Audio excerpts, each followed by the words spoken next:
Yeah. Well, of course. Slow down, please. Definitely. All right. Well, this is a Sunday sit down. We haven't been on a Sunday sit down in a while. You are right. It's pretty exciting. And we're trying out some new things with our very special guests. So this is very amazing. So thank you, everyone, for tuning in, listening to K4CO Radio, and watching us streaming live today. Yeah, this is the first Sunday sit down of 2025, streaming live on social media platforms. And we have an incredible group of guests here with us. Yes, we do. Ladies and gentlemen, we have Kenn Solomon, who was the Denver Nuggets mascot, Rocky, from its inception. Yeah. How's it going, Ken? Great. Yeah. How you doing? Doing great. Thanks for having us. Of course. Absolutely. This is pretty cool. You have pretty much the entire family here. Almost. This is almost. Well, Yep. yes, that's true. Because you have how many sons? 3. So we got sons, 2 or 3. yep. I kept going. I was like, you never know. It could be like 15, but no. 3 that I know of. 3 that I know of? yeah. Exactly. I say that too. I have 1 son that I know of. But this is really cool that you have 2 of your 3 sons here. Yes, my other one is in Detroit. He's the mascot for the Pistons, so a little tough for him to get here. Okay. I love that the mascot stuff just runs in the family. Yeah. Oh, definitely. Pretty cool. So we have Drake here this morning. How's it going, Drake? Good, doing good. Thanks for having us. Excited to be here. It's kind of my yeah. first radio appearance here. This is your first nice. radio appearance. Yep, first Love radio it. appearance. Yeah. Wow. Well, So I'm excited. welcome. That's very cool. Yes. We also have Cade. How's it going, Cade? Hello. Thanks for having me back. Of course. Absolutely. Last time I was here, I think I said 2 sentences. We'll get you to say a few We more kind this of time. threw you in there last time, so yes. Well, it has been a while since we had Cade and Kenn in a little earlier. What have you guys been up to? I mean, any huge news or just how's the podcast going, Kenn? Podcast is going great. Yeah. We've had a few more people on there. I've been on a few podcasts, been on a few TV things, been, news and things like that, and running my businesses and moving and stuff like that. Moving. Yes. Dun dun. Oh, I see the eyebrows go down. Well, We yeah. heard one of your sons is moving. Are you moving as well? Yeah. Oh my god. Are you moving to the same place? Yeah. Oh, dude. Yep. Unbelievable. This All is right. why? This is not awful. okay. This is your home. This is your town. This is your town. Man, I'll tell you, it is not easy, and it is. One would think. Well, my wife thinks I'm dragging it out. So, yeah, but she is from Texas, and she says, "Hey, as soon as you're retired, can I go home?" So Right. she's been here for me. It's time for me to go there for her, and make that. Make that move. It's for her, I gotta do this. So, yeah, she's the best. You gonna tell everyone where you're moving to, or just keep that hush? Fort Worth. Fort Worth. Fort Worth. All right. Texas. Okay. It gets really hot. It does. Yeah. Have you gotten that memo as of Yes. yet? Yeah.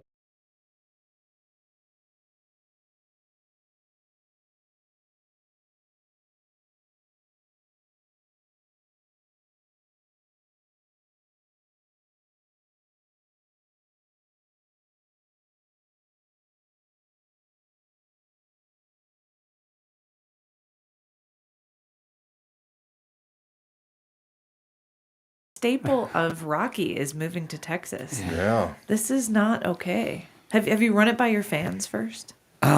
Have you taken a poll? Have you He'll done be this back. survey? Yeah, but No. I'm not No, too but far that's away. a good idea. Not too far away though. Okay. That's true. One state away. I still honestly have plans here, and I'm still very involved here. There's a lot of charity and a lot of things I'm still involved in here. So Okay. yeah, Good. I'll be back and forth. And So you're making me cry. We don't have to tell people the truth. And you're still gonna be doing your podcast? yes, All right. Very yeah, cool. Okay, That's well, good. tell everybody about your podcast. What's been it's going on called with Between that? the Fur. Okay, I absolutely And love that. yeah, that I got the name from when they had Between Two Furs. Yes. Between ferns. two ferns. I think it ferns. was ferns. Yeah. Sorry. Yeah, that's between two okay. ferns. Yeah, that's when just all of a sudden came to me that hey, between the fur. So that's where the name came from, and it works. But it's mostly about and with mascots, professional mascots, and we talk about everything from the wild stuff to the more intimate details of interactions with fans and things in the community, charities, that type of thing. And then we get behind the scenes to when one of my most listened to episodes is one with the bear where he just talked about poop the whole time. The bear. We're in Yes, good and how company. he pooped himself so many times in costume. Yeah, Why did he not go? you'll have to listen to the podcast. Oh, okay. No. I would love to be that dry cleaners. That's disgusting, dude. You'd have to Yes. smell it for the whole Yeah. game. Well, yeah. Yeah, I can't relate with that one. I mean, yeah, Okay. he's an interesting guy though. That's one of my good awesome. friends and powerhouse in Okay. his community. Big Love question then. Did you ever have to go in your outfit? I never. Oh, I always had to go, but did I? Never did. Never did, I okay. never did. No. Okay. Never threw up.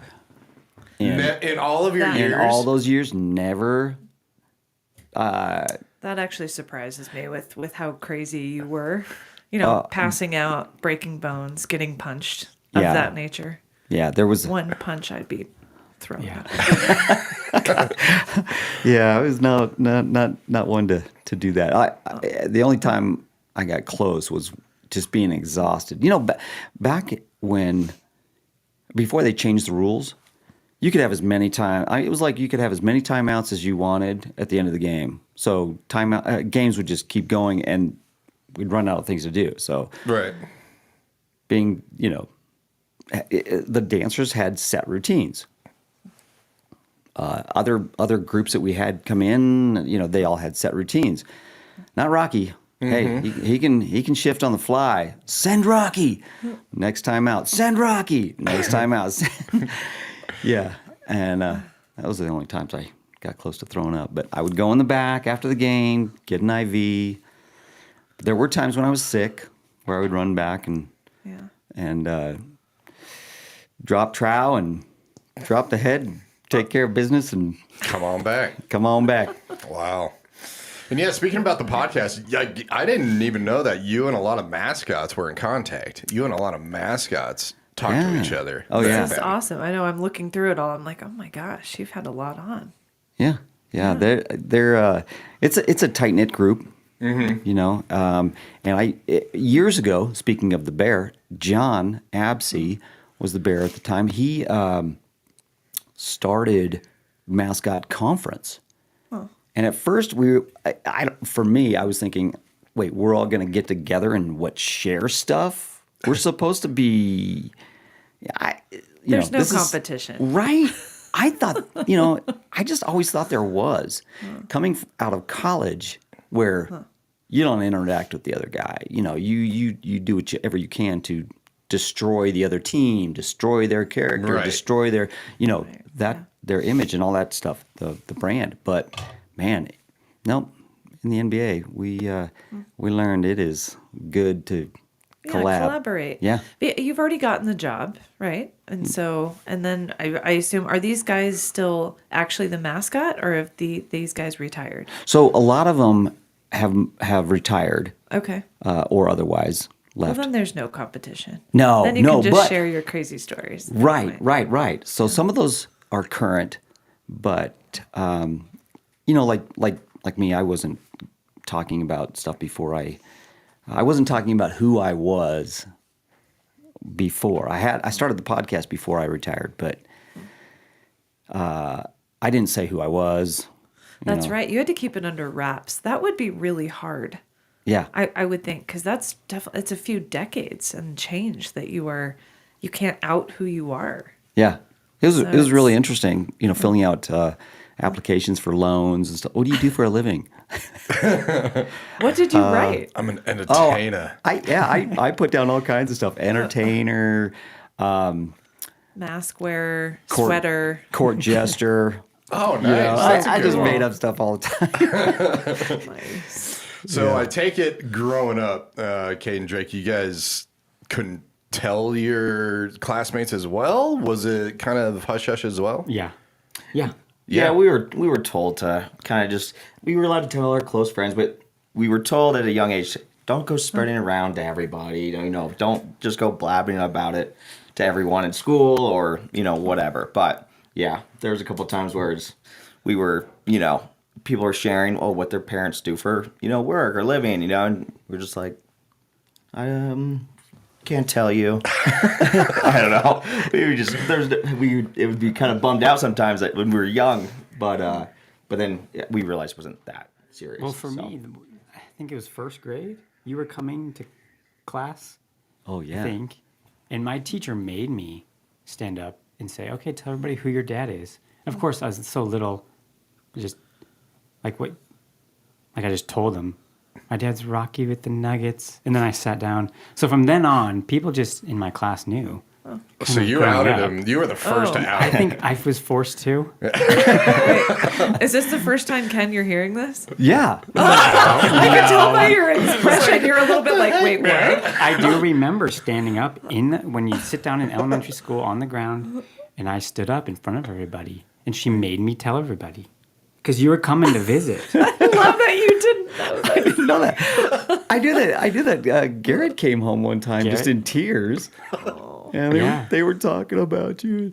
And I'm like, well, why are you so upset? Well, they were talking about, you know, you and what you do. And I was trying not to I'm like, oh, man, it's not worth this. You know, don't.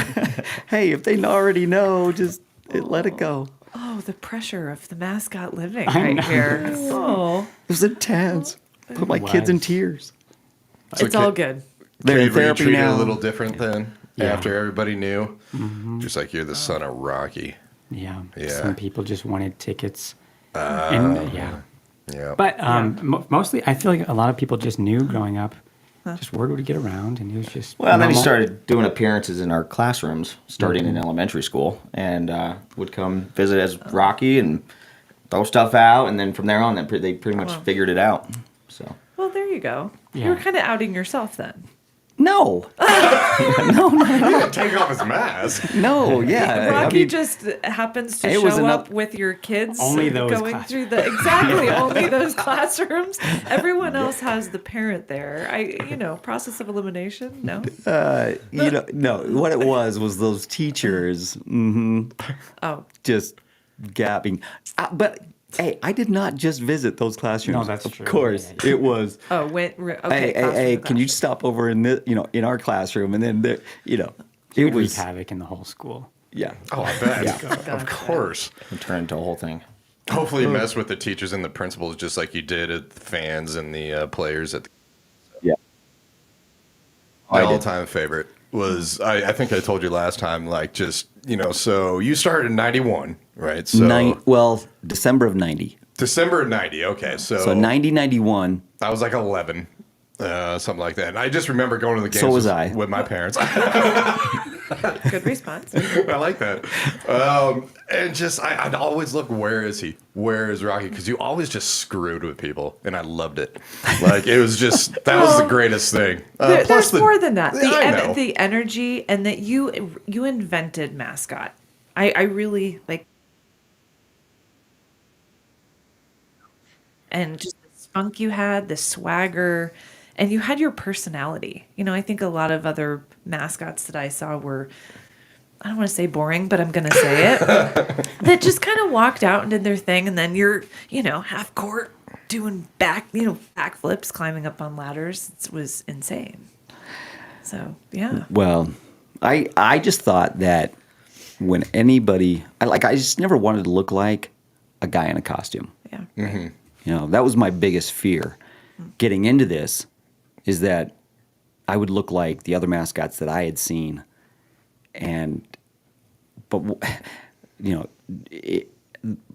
I'd seen mascots, of course, growing up and everything, but when I saw the San Diego chicken, that was next level. That was, oh my gosh, that's what mascotting is right there.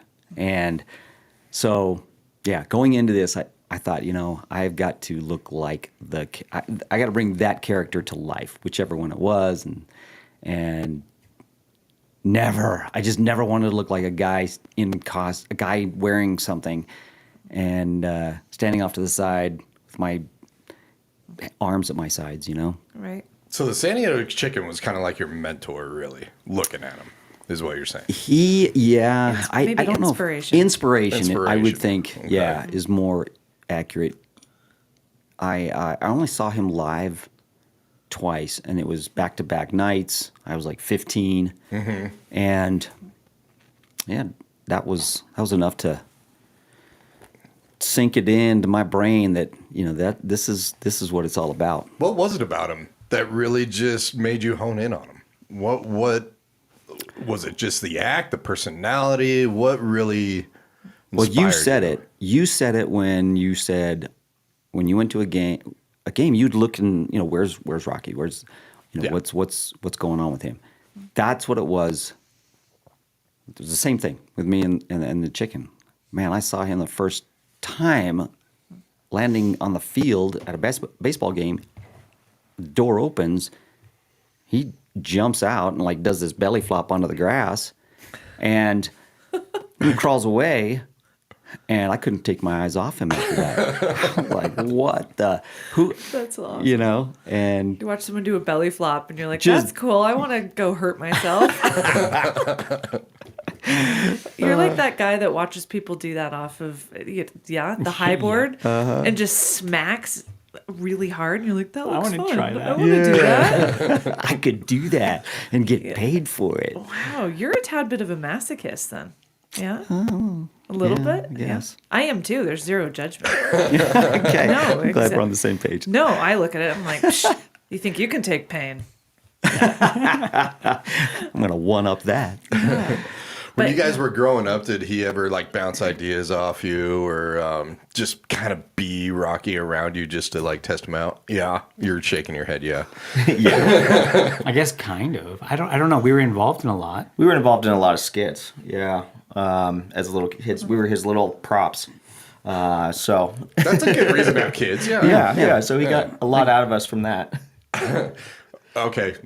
Stories. Yeah, Come on. I need to I need some of elaborate these a little props, bit. that you guys were.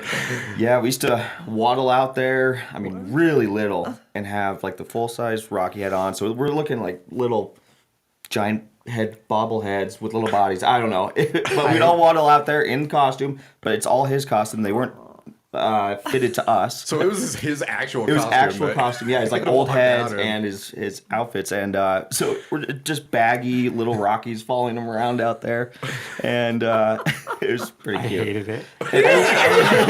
He did not like it. I have to s- I loved it. Well, I remember we would. What are you looking at me for? Because you probably feel so bad, but you probably remember me sitting there in your locker room. We're all getting dressed. He has assistants and people dressing us and putting pants on, duct taping the thing, and I'm just like crying, and like I don't want to do this, but in the end, I would always get out there, come back, and be like, that was cool, that was fun, and it did work out, but it didn't stick with me. If that makes sense. Yeah. But my favorite thing to do maybe was in person during Christmas, he would put me in a big wrapped present, oversized present. I would be put in there as an elf, dressed as an elf, and he would take me out. I don't remember the whole bit, but he'd take me out, set me next to the ref, like giving him a present or something, and I would pop out and kick him and run away. Just as this little elf. At like, how old is I? 6? Oh 7? my gosh, yeah. Little, just yeah. in this That's little awesome. box. You I mean, jump out like and kick like him. seriously, the box honestly is this Like wide. I was, yeah. and Oh, you'd cram him in there. oh, then. I would, Okay. yeah. The lid would barely shut, and And I would be just, oh yeah. yeah. Why would you kick him? That was his instructions. he would always, he would always do stuff to the refs. We would another bit as elves. He would bring us out, and we would have cleaning supplies, right? Yep. And we would. I remember I would get a step stool out next to the ref, and I would wipe his head. I think another brother would like scrub the ref's feet, we would like go around and shoes. like clean the refs. and then stick a sign on his back while they were working on him. Like a kick me sign or Yeah. something. Wow. How did you survive for all of those years? Truly. I mean, I know you've been punched a few times, but like kicking people And how much therapy did it cost for your kids? That's what I'm curious about. So you just come up with I'll these tell you ideas. in about 50 years. I know. Hey, son, so when you pop out, just kick the ref. Oh, he would say, "Kick him hard. You kick him." Wouldn't you? Yeah, You'd because say, I because he didn't want us to go lightly. He would want us to kick. Okay, I'll go. When he falls down and he's bleeding, that's a good sign. Yeah. right. You did Yeah, good. yeah. I mean, if this guy will actually grab his shin, that's what I'm going for here. You You know, wanted. like, ow, ow, ow. But that bit though, that was the that was the punchline. The running out there at the beginning and the whole time out was basically just throwing stuff out to the crowd. It's Christmas, and I got elves, everybody dressed like, elves and helping Santa. I'm dressed as Rocky, Santa, and we're throwing stuff out to the crowd. And then I run back, get one last big present, and bring it out to the ref. The ref gets the biggest present. That's the idea. And out pops an elf and kicks him in the shin, and we run off. I never understood the full bit. I just knew what At age I was age supposed to 6? do. Yeah, I can imagine. I would think that would be confusing. That's Yeah. why I said kick him hard. You can't just like go out there and tap him. Yeah. Yeah, then it's not funny. Right. Yeah, exactly. Wow. We would rehearse these things over and over and over again in the locker room before the game. Okay. So we just Drake, got were you married. in the present too? No, that was pretty much. That's Cade just was my the part. Cade was the Okay. smallest one, so he was the one that fit in there the best. But So who were you during this whole scenario, Christmas time? and I don't know, what did I did the car wash thing or the Yeah. washing the refs thing. That was always fun. We would do musical chairs as well Oh yeah, musical chairs. during Christmas and Oh, Thanksgiving. all the time. Yeah, Thanksgiving, all the time. We did musical chairs, and these were the kids that got Beat up. shoved down, and you're a loser. Get out of here. Yeah, he, It would just I grew my own props. Let's just put it that way. Literally, I love it. yeah. Wow. But we've got we got footage of Drake here with Halloween taking little Rocky's trick or treating. Yeah, that's right. And kicking the ref after he doesn't have any candy or whatever. We like kicking refs. I think I just had I the know. Wow. I just had the Rocky hat on, but with a sheet over me. he was a ghost. So I had the whole outfit on plus a sheet because I was a ghost, and And I you was just see these little Ghost of hands. Rocky. Yeah. Ooh. Yeah. So I just went around trick or treating. Yeah, we also did the YMCA. That was one of my favorites. Oh, when I was yeah. very little. Out of those they Out of the costumes. they were just Yeah. dressed like the village people. Actually dressed like the cop and the cowboy. Yeah. Wow, I nice. was the construction man. Nice. You were Indian. Indian. Garrett was the cop. Yep. Yeah. Native American. What else would you have kids Now we're for? going to be I love it. PC. Hey, there's a line. I'm like, really? Everything else before is fine. And the Denver Nuggets management had no issue with you using your kids as props and all of this fun stuff. Oh no. They were like, yeah, you're using a kid for that, right? Oh, good. They, They were encouraged encouraging it. it. Oh Yeah. yeah. They didn't want the liability of somebody else's kid. Right, exactly. Yeah. You Well- poor kids. I am so sorry. And it, Dad, it- we're going to have, I know. No wonder it And- didn't stick for him, but Exactly. he's over here. I Yeah. loved it. Oh, I had know. fun.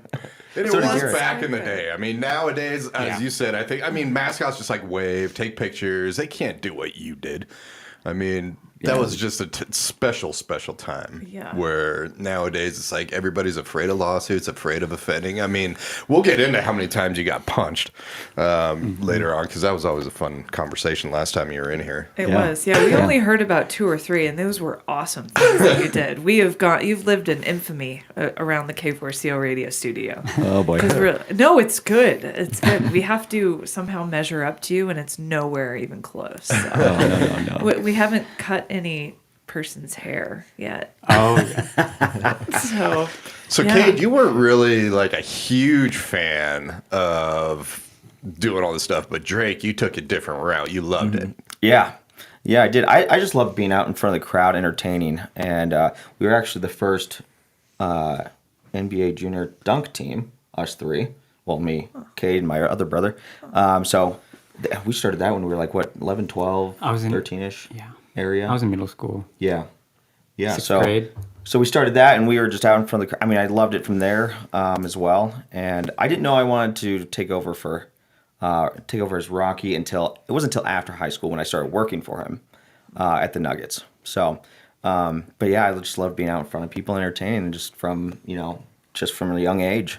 So, Nice. yeah. What was your most favorite part about it? With the entertaining, did you like? I love the reactions, Okay. Of just doing, whether it's a small thing or a big thing, just the reactions you get from the crowd and the noise. And it really gets you, it's like you never feel more alive than that. I don't know, to me. That's true. It's a lot of energy. Yeah. That you can. Oh, I'm sure. Yeah, the reactions were amazing. Yeah. And speaking of,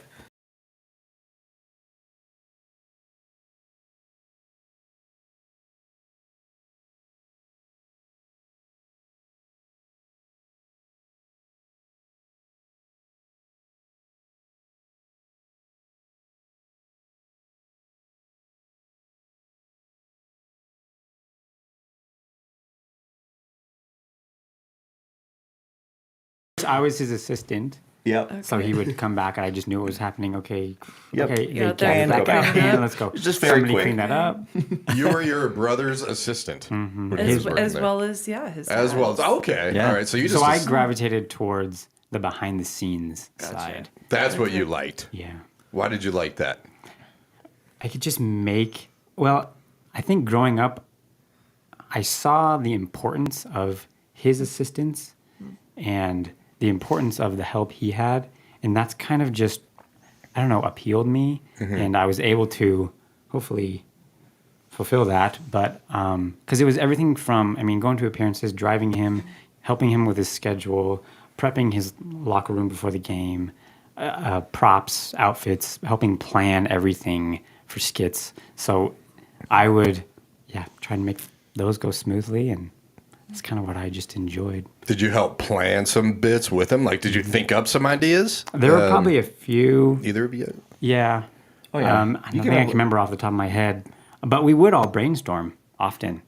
Yeah, You see something sitting online, around you're like, dude, dinner check this table, that type of thing. There was a lot of back and forth and bouncing ideas around. And I think the big satisfaction with this industry is being able to come up with an idea and plan it and execute it in like 24 hours. Right. And, have it go off good. So you'd be Mostly planning for or- like tomorrow's game. Sometimes that would happen. Yeah. Wow.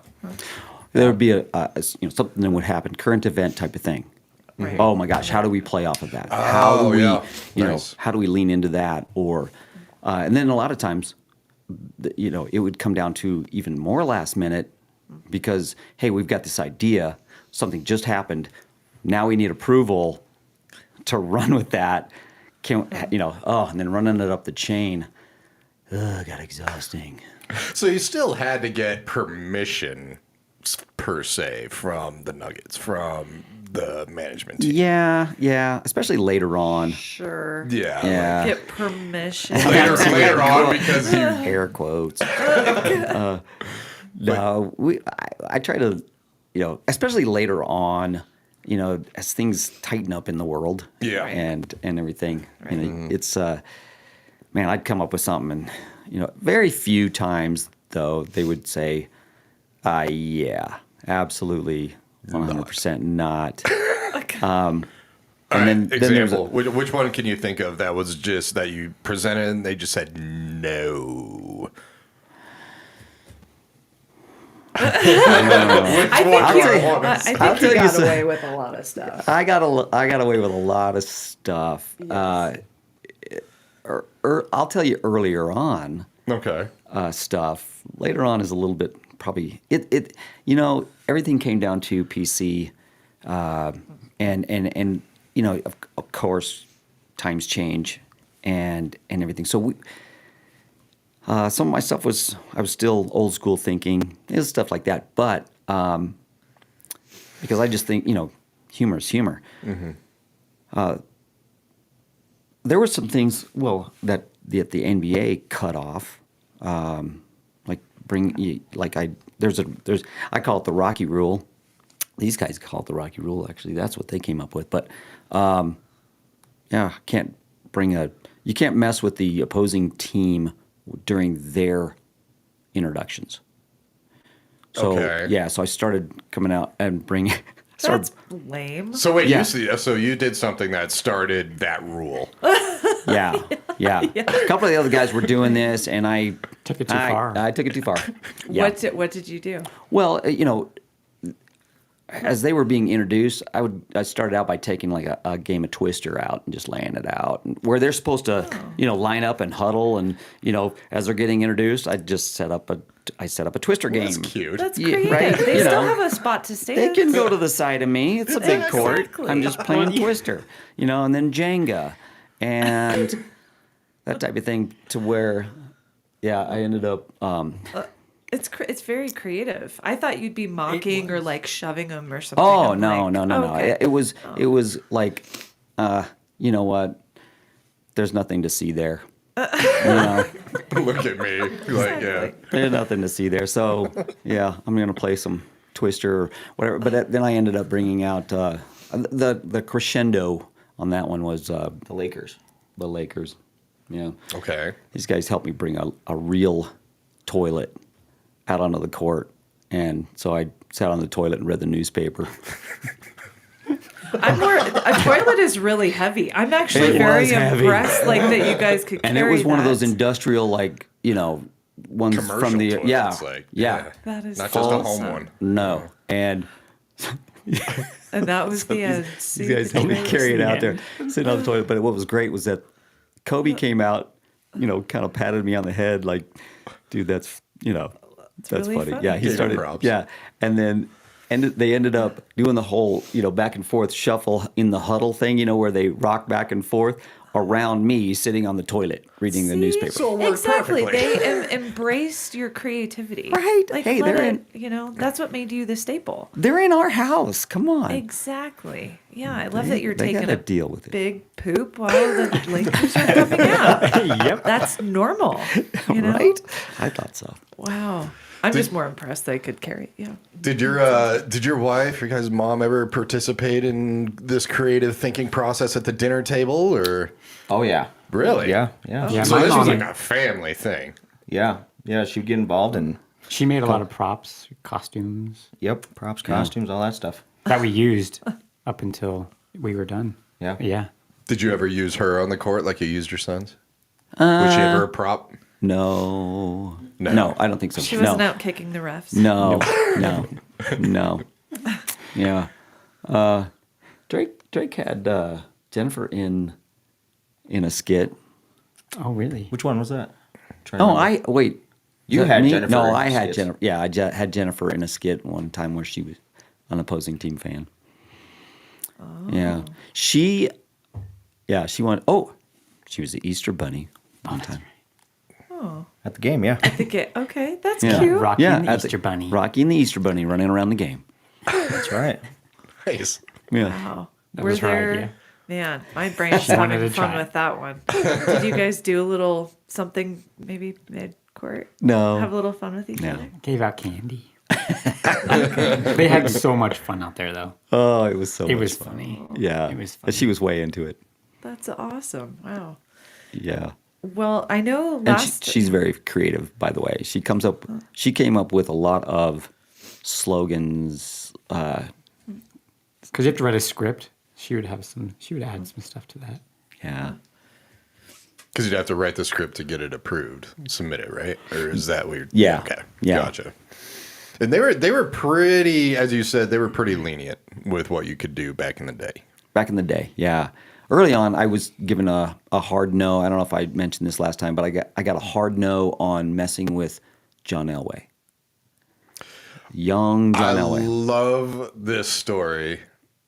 When you did, though, I want our listeners to hear this story because I'm sorry, tell it Mr. again? E, if you happen to see this. I have nothing to do with what's about to come out. I mean, Elway, it was just, he's John is great. he was I'm the telling. king. Oh in my gosh. Denver, Yes. and so he'd come to quite a few games, wouldn't he? He did. And they'd always just say, "No, you cannot mess with John Elway." It was one of the first times that I was at a game that he was at a game, and yeah, I heard he was going to be there and sitting courtside, and I had a bit planned already, and yeah. Do you want me to tell it again? Yes, Yeah. Okay, so definitely do. But on that day when you knew he was going to be there, that's when they said, "Don't mess with him." well, So I this said, hey, wasn't I'm going to switch the person that I'm going to do this to John Elway.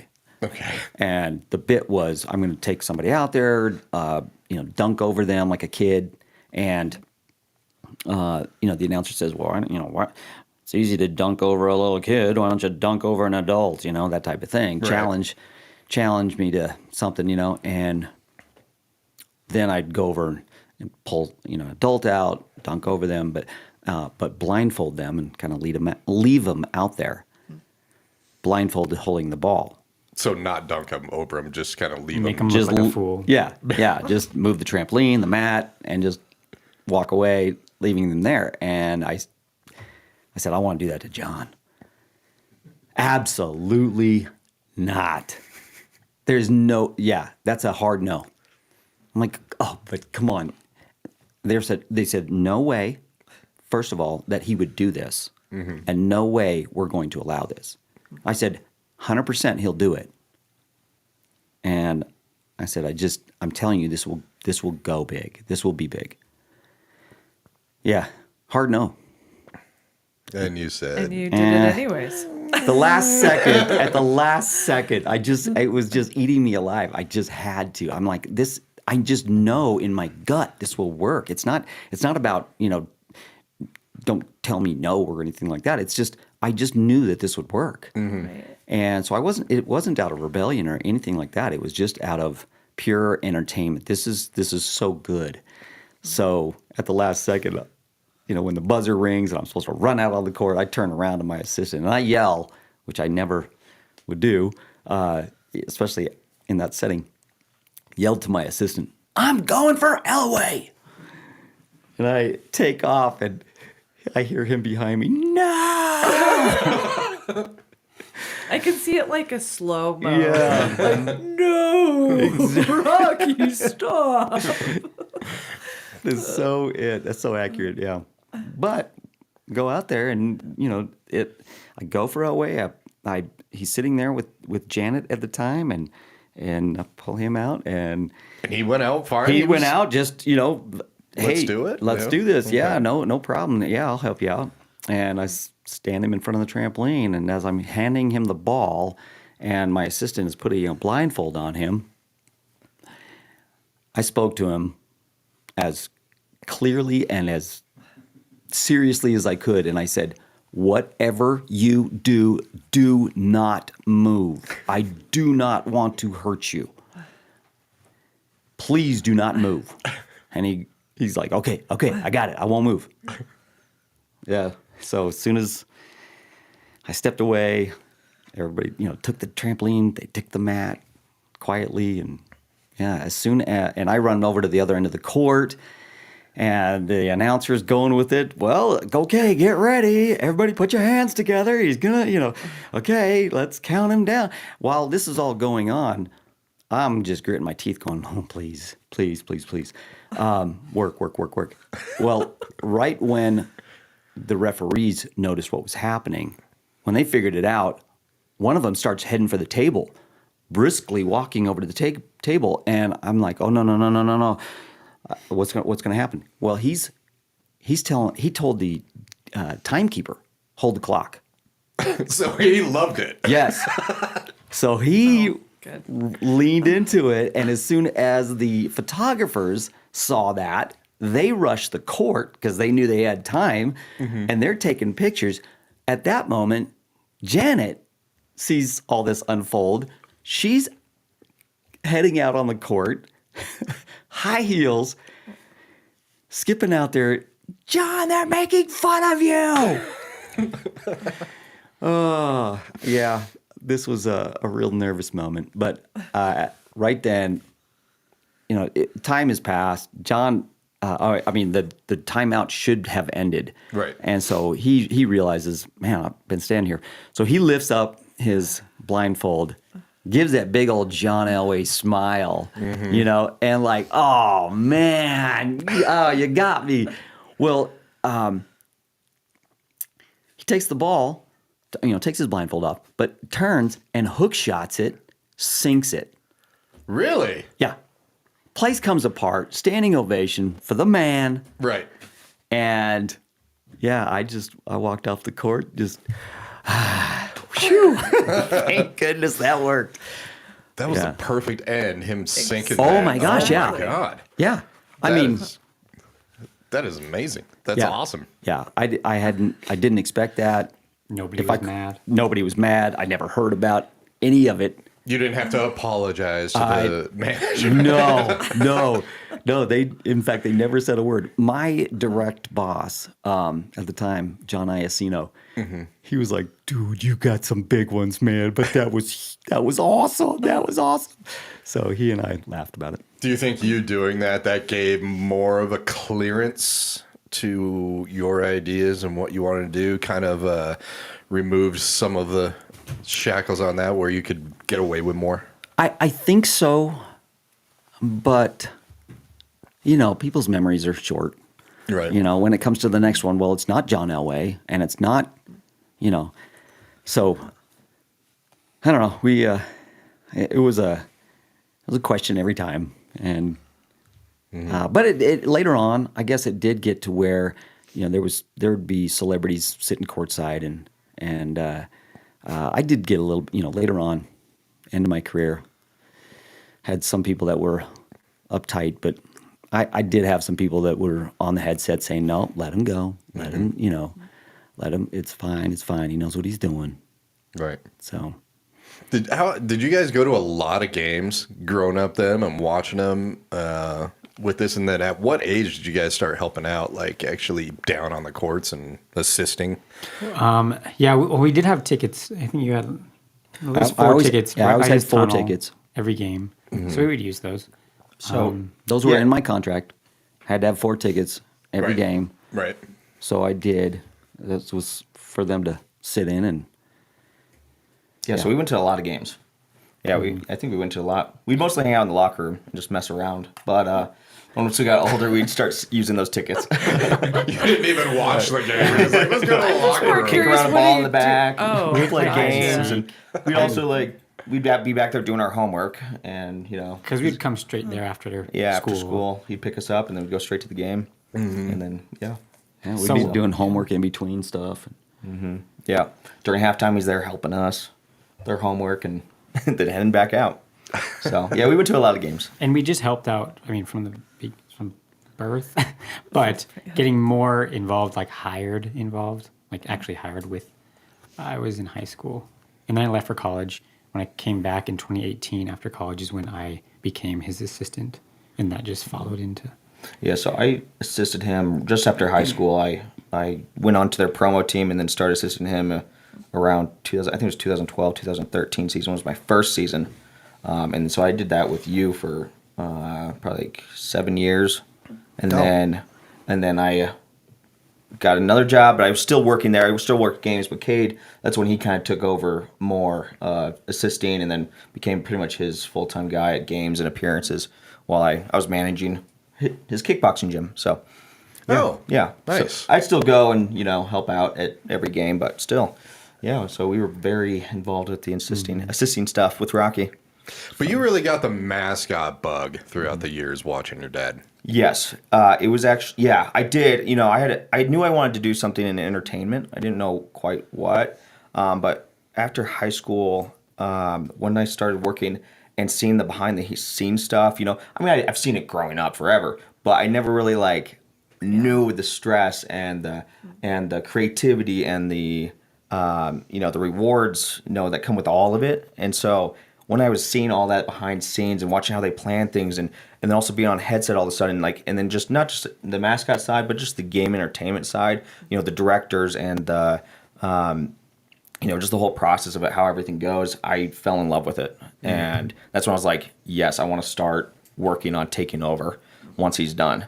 And I thought for a minute there I was going to have to take his knee out with a pipe because he just kept going. Oh my gosh, he's like, just give me like 2 more years. You were about 2 to years. Tanya Harding your own dad. I was about to. He's Oh my teaching gosh. them to kick reps on a regular basis. Yeah, Like that is exactly. a What natural goes around progression. comes around. You taught me to kick, Dad. He's like, 2 more years. I'm like, okay, 2 years come. Just like 3 Another more year. years. And then after it's like, okay, just 1 more year. I'm like, okay. So then finally, yeah, he's like, you know, all right, time to hang it up. So finally he did say time to hang it up. So Yes. it was your turn Yes. to step in a little bit. Yeah, I actually started backing up for him. The first time I hopped in costume as Rocky was when I was 19. He had to leave the country. I wasn't even. I didn't have to. leave. Sorry. What did you do? Clarify that. He left. He had to go to an NBA event somewhere. Okay, he didn't have to leave the country, but he I had an opportunity. To leave the country Yes. and perform in Paris. Yes. And we thought that might be a good Opportunity. opportunity for Drake Yeah. to do a game, get his feet wet. Well, it was actually before that. I'd never been in costume before, besides when I was little, and I was like 18 or 19. And so an appearance just popped up while he was out of the country, and he's like, "Can you do this?" I was like, so nervous. And then, you know, I did it, and I just loved it. I loved it. So from there on, I was his full-time backup. You know, if he was... First and only. First and only, yeah. Ever. First and only, yeah. So whenever he was like, you know, those situations where appearance pops up and he's out of town or whatever, I would do them for him, and so that's when I really started liking it. And then from there, it was probably like when I was 23, 22. He was at the. He had to go to the. Had the opportunity to go to the French All-Star game.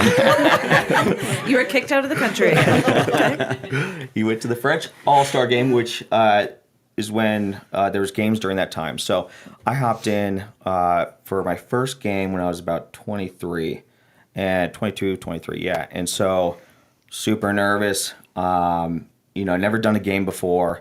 So I even came up with my own skit, and I don't have him there to help me. I don't think Cade was there. And I was with you. And yeah, I think they Yeah, were. yeah, both he was gone. with So me. it was just me. I came up with my own skit, which went pretty good. And you know, I had a great night. I went out there, threw the half court shot, made it. My first game ever. Nice. And so that was super exciting. Right, it was pretty much. I think it was that moment. I was like, I need to do this.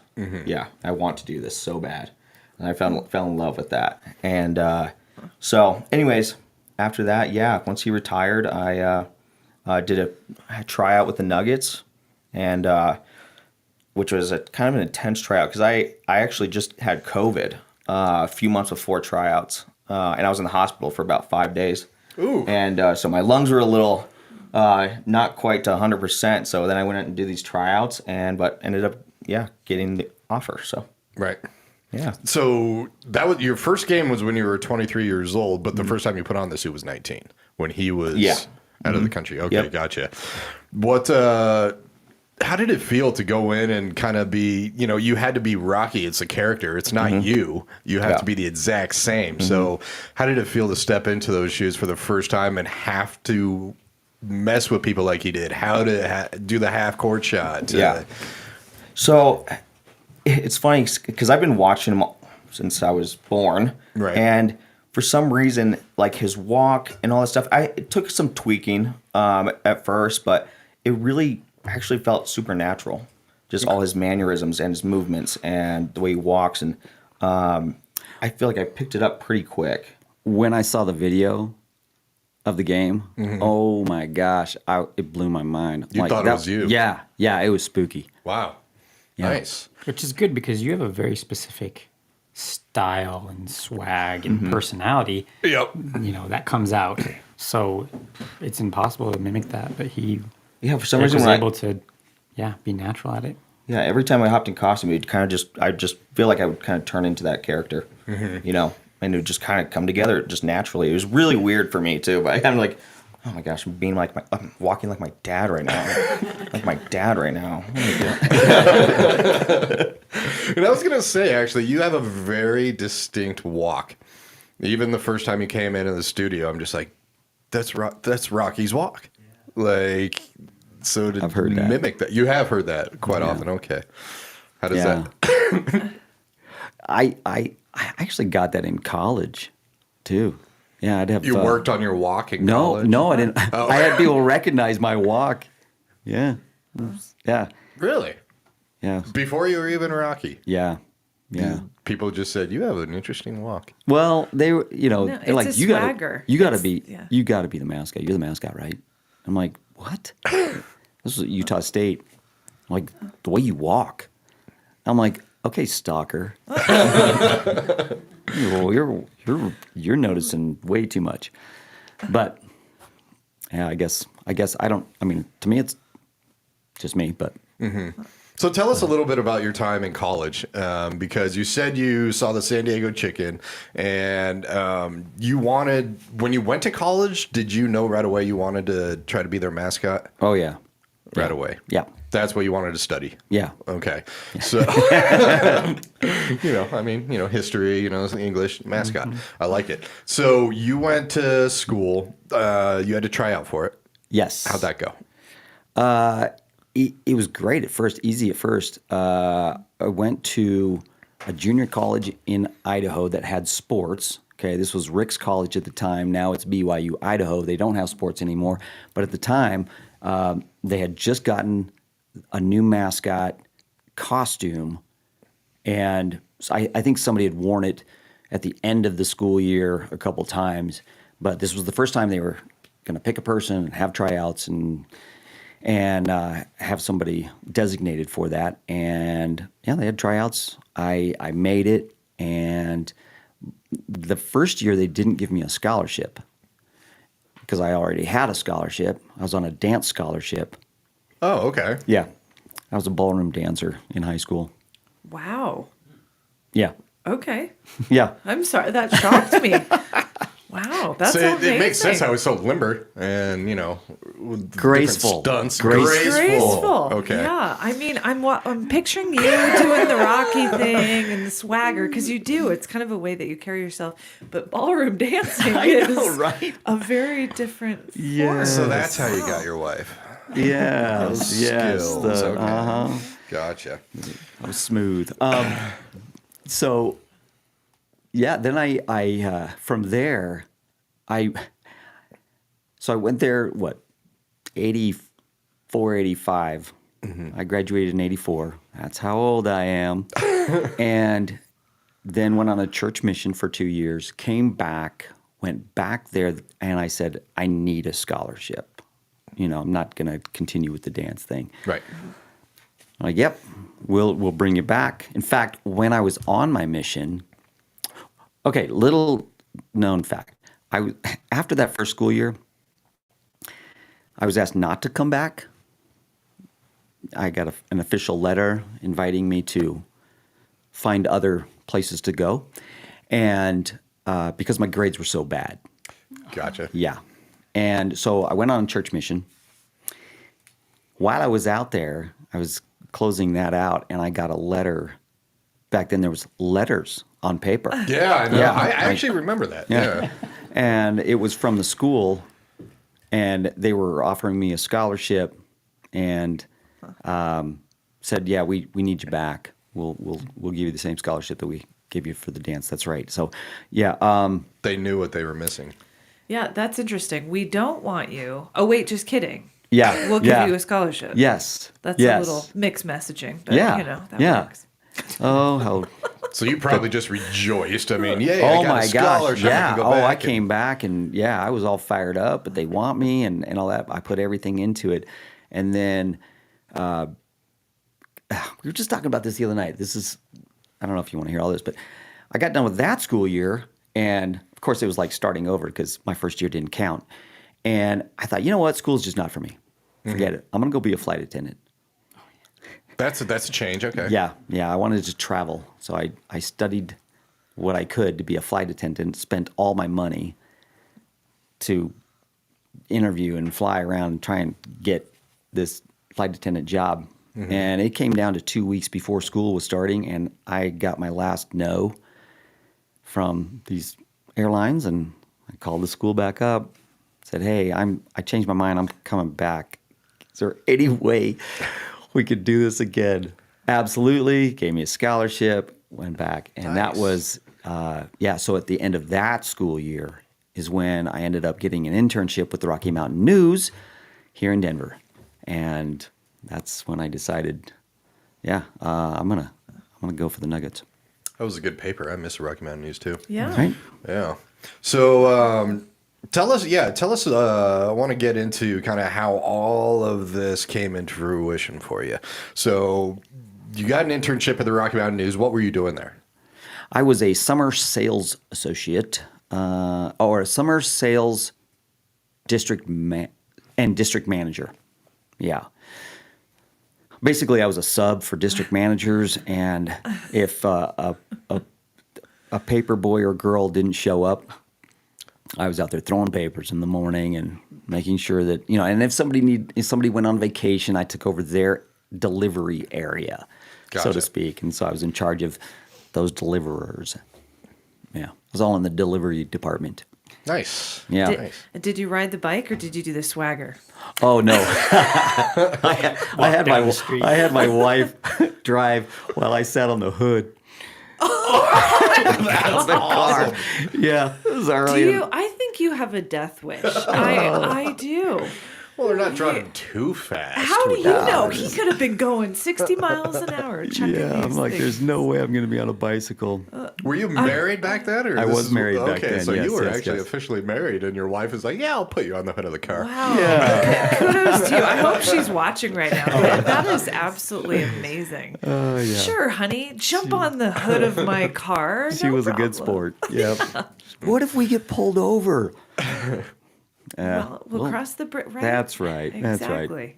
No, but he's awake. And you said watching real quick. I did want to tell people, if you're listening on radio, this is our very first live stream through our social media platform. So K4CO Radio Facebook, K4CO_radio Instagram, and also K4CO YouTube. If you wanted to see these shining faces that we are speaking with, and the blue. How long have you had the blue chin? Oh thing? gosh, probably 5 or 6 years now. 5 years. I used to do it just for playoffs, just as a school spirit type of thing. Okay. Hey, we're going in the playoffs. I'm gonna grow my beard out and dye it blue, and then it just kind of stuck and became my thing. I guess I don't know.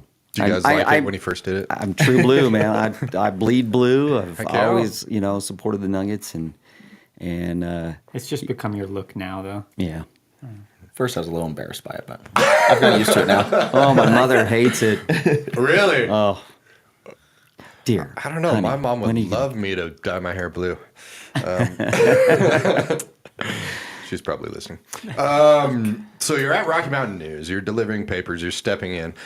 Your wife has you on the hood of her car. And take us from there to, how did you even think about Denver Nuggets?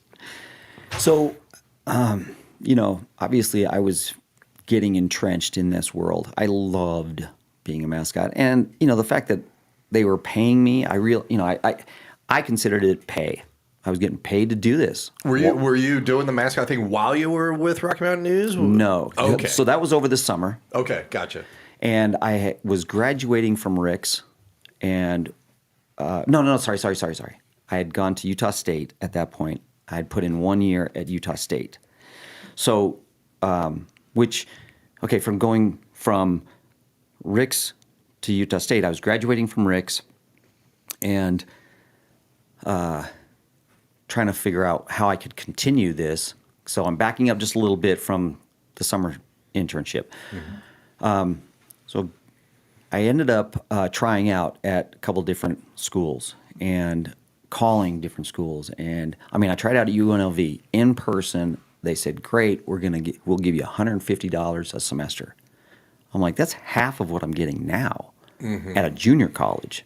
No, you don't understand. Yeah, but that's what we pay our cheerleaders.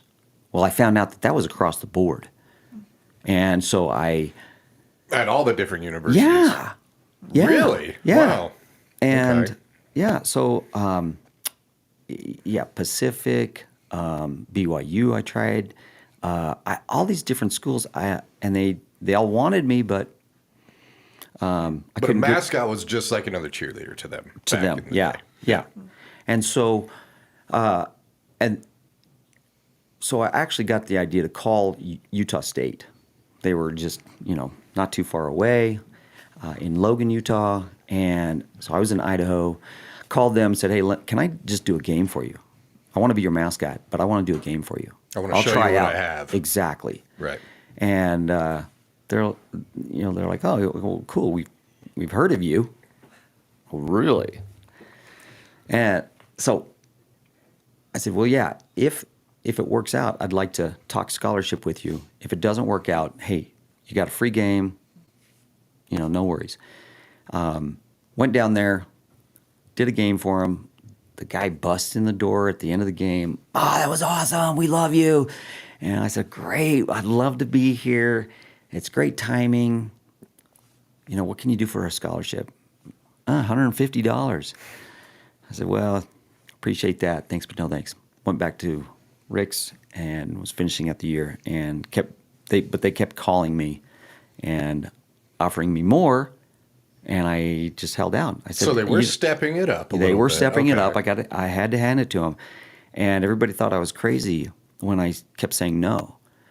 I said, "You don't understand." I said, with all respect and everything, I appreciate this, but I'm not a cheerleader.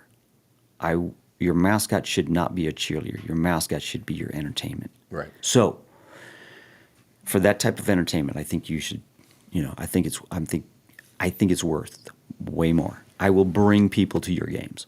I promise. And they finally called back and said, okay, this is the best we can do. I've pulled from everywhere, every department. So they ended up giving me everything but housing. I said, that's great. I'm in. So that's when, at the end of that school year, that was 89-90. Right? Yeah, 89-90. Woo! I love that you look at me. I'm like, I don't know. I wasn't there. Yes, it was. Yes. Yeah, Oh, thank you. definitely. Thank you, 89. Sarah. No problem. Thank you, Sarah. I appreciate Absolutely. that. I know your timeline. Yes. I'm also a stalker. Yes. They're everywhere. I'm just kidding. I'm just totally kidding. They are everywhere. Kidding.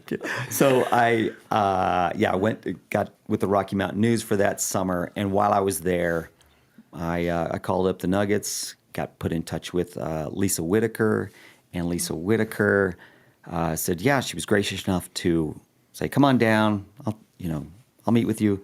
I brought a big old VHS tape for her to watch, and it was way too long. Sorry, Lisa. I'm always apologizing for that, but she was gracious enough to sit there through this VHS tape.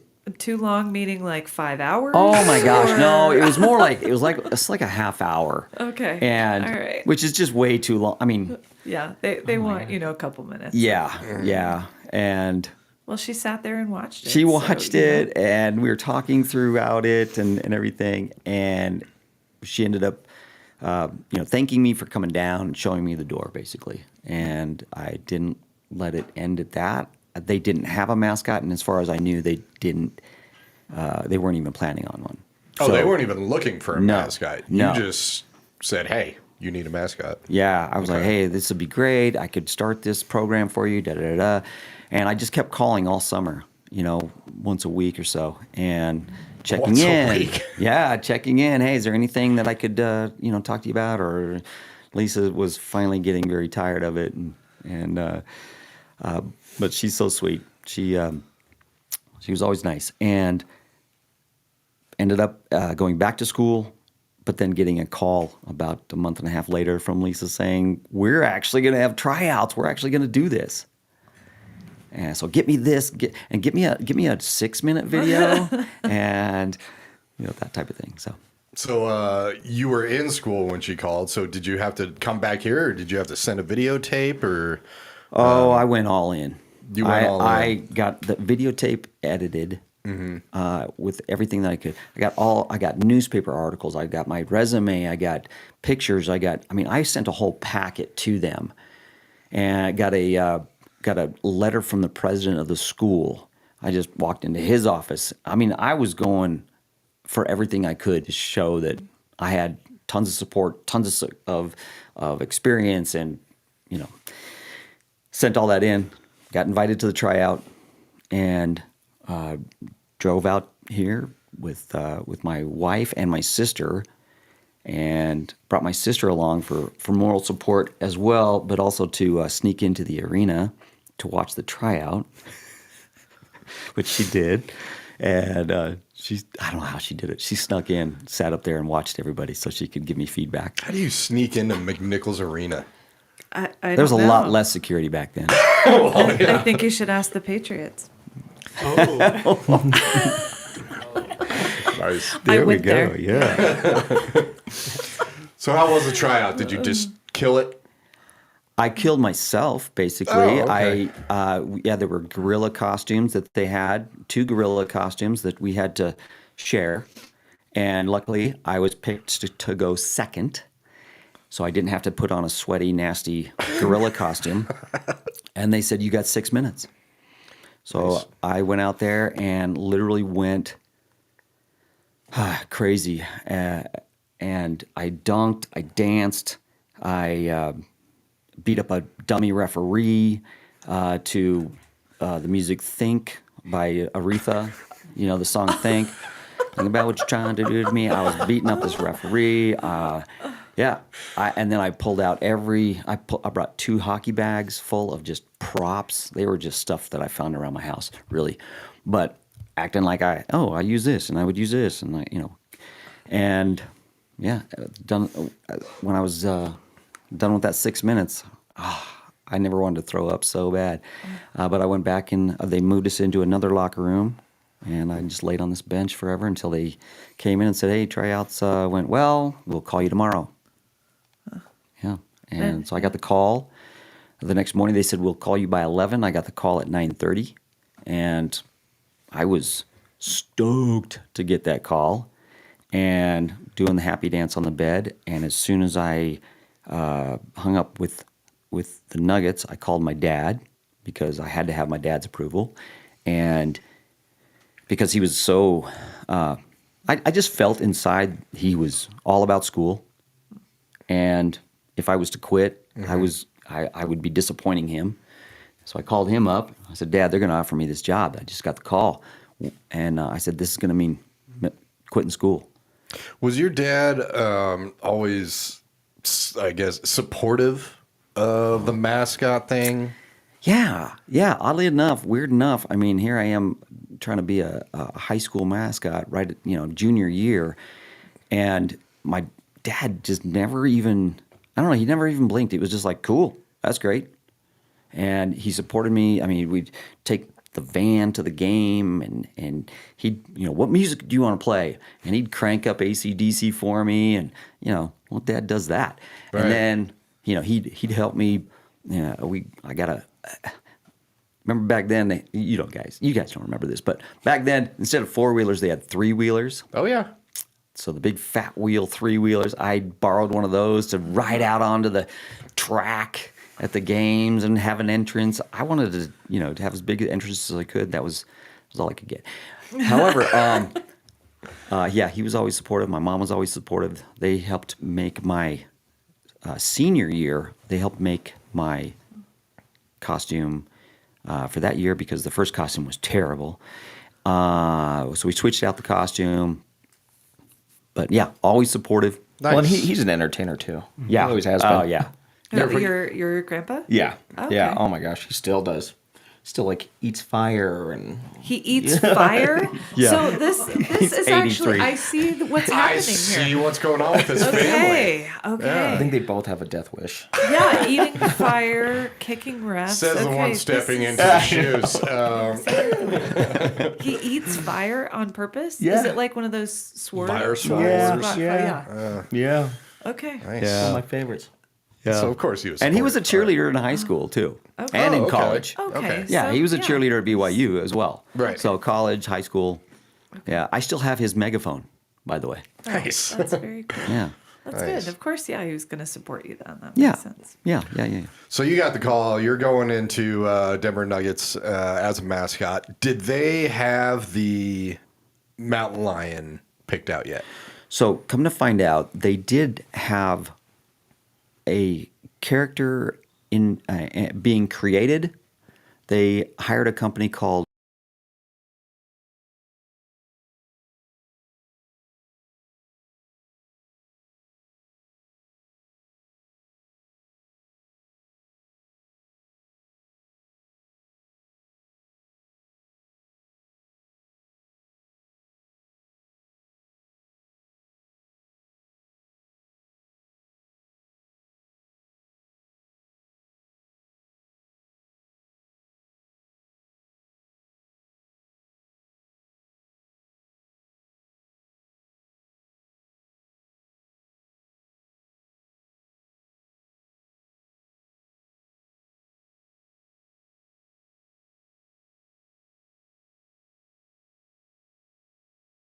Rainbow tail.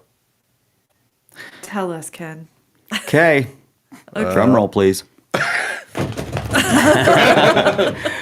Because in a storm, when the night Rocky was introduced, they told this whole story about how there was a storm in the Rocky Mountains, big lightning storm, and this is right as Rocky's getting introduced at halftime. They tell this whole story from the news point of view. The news is telling this. They have a big news flash. So this isn't at a game. This is like local news. This is at a game Okay. at halftime. The Okay. news reported it. But ladies and gentlemen, we're going to switch to, and I think it was Channel 4. Channel 4 News for, a weather report. And they do this whole, oh my gosh, there's a big storm coming over the Rocky Mountains, lightning, and everything. And then it switches into, by the way, as they announce all this, like 1,000 people left the building. Nice. Oh, Right, talk to about your go- ultimate backfire. Yes, to head. Who knew? Yeah, and so they were all heading out to save their livestock. And the story was there was a mountain lion got separated from his family, ran into a cave. There was a lightning bolt called Flash. Ran into the same cave, and the mountain lion cub and this little lightning bolt became best friends, and I love it. Do you They've been guys together know ever this since. story? I don't know if he does. I- Do you? I've heard it before. I did not know that was it. I've heard it recently. You didn't? I thought he was shocked with lightning. I didn't know they were Yeah, when he friends. started out, I thought Yeah. lightning would have just like struck him in the butt, and suddenly his Yeah, tail that's what I became thought a it was. lightning bolt or something. But no. I didn't know he had a friend named Flash. And know that? became his tail. Oh, I failed you. Never heard that. Interesting. apparently, they didn't tell you when you became Rocky too. No. You know, they didn't give you the whole. I think the Nuggets don't even know that anymore. All those people are already gone. I didn't know your tail had a name. Yeah. Wow. Yeah, nice. Good to know now. Knowing's half the battle. All right, so you got fitted and everything like that. They do this. Your first game, were you welcomed with open arms? Yeah. I mean, it was kind of like, oh, that's nice. Little golf clap there, and They had no idea what they were in store for No. coming up. They were just like, oh, that's cute. yeah. Yeah, That's okay. exactly it. And then I was assigned the first quarter break every game. Mm-hmm. That's yours. You have to entertain us. bring us something every game, something new, something different. So it's still all up to you to think of everything. Yeah. Okay. Oh yeah, I had John Iacino with me. He was kind of my assistant at the time, and so he and I were kicking things back and forth. He actually came up with the Nutcracker, so the balance beam Nutcracker. Go out there and so that was his brainchild. He had seen me do that, but he was like, "Hey, make that into a skit." So we did, and so that became a tradition every holiday season.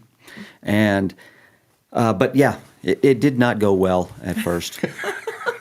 They were warming up to you. I think it was just something new, Yeah, but you know what I had no idea what the NBA was about, and what the entertainment level needed to be, and I didn't really. I mean, I could work a crowd, no problem, but to actually do a skit and entertain people, for 2 minutes, Right. doing something specific, that was rough. I had done skits in college, but those skits did not translate at all. At all. In college, were you a mascot for basketball? Yeah. Okay, that's what I thought. All right. Yep. And football. And football. Yes. And at Utah State, gymnastics as well. Okay. Yeah.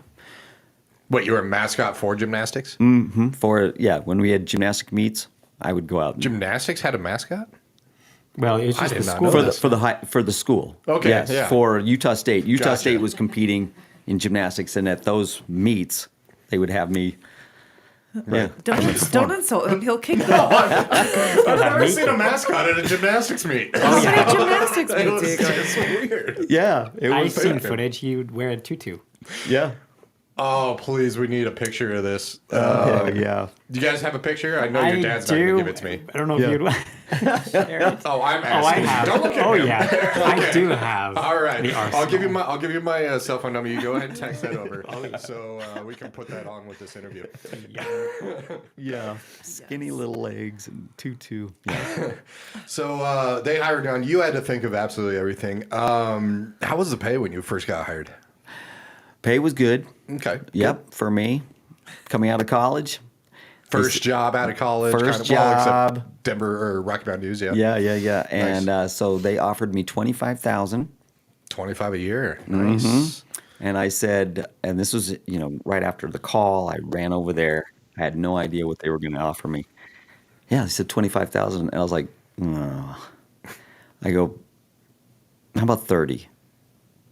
They said 26.5. I was like, okay.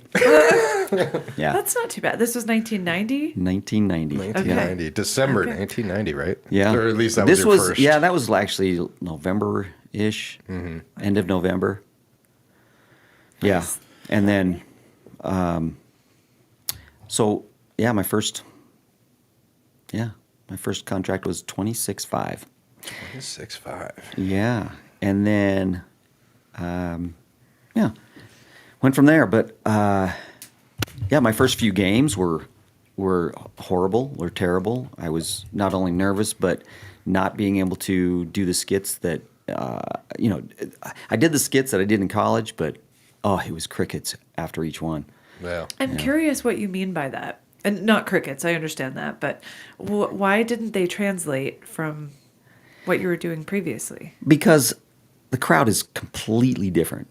From college to NBA? Yeah, Yeah. yeah, and obviously, you're the school mascot. Well, that means that you can do no wrong, and everybody's just, at the top of their lungs if you raise your hand. I raised his hand. Look at that. And So you had to now raise both hands. now I had to raise the bar. It was terrible. Yeah, I remember after one skit just getting no reaction, running off the court, and what made it worse was here was Carl Scheer, the legend. I didn't realize at the time what kind of a legend Carl Scheer is or was, and he's standing there right off the court, but I had to run past him.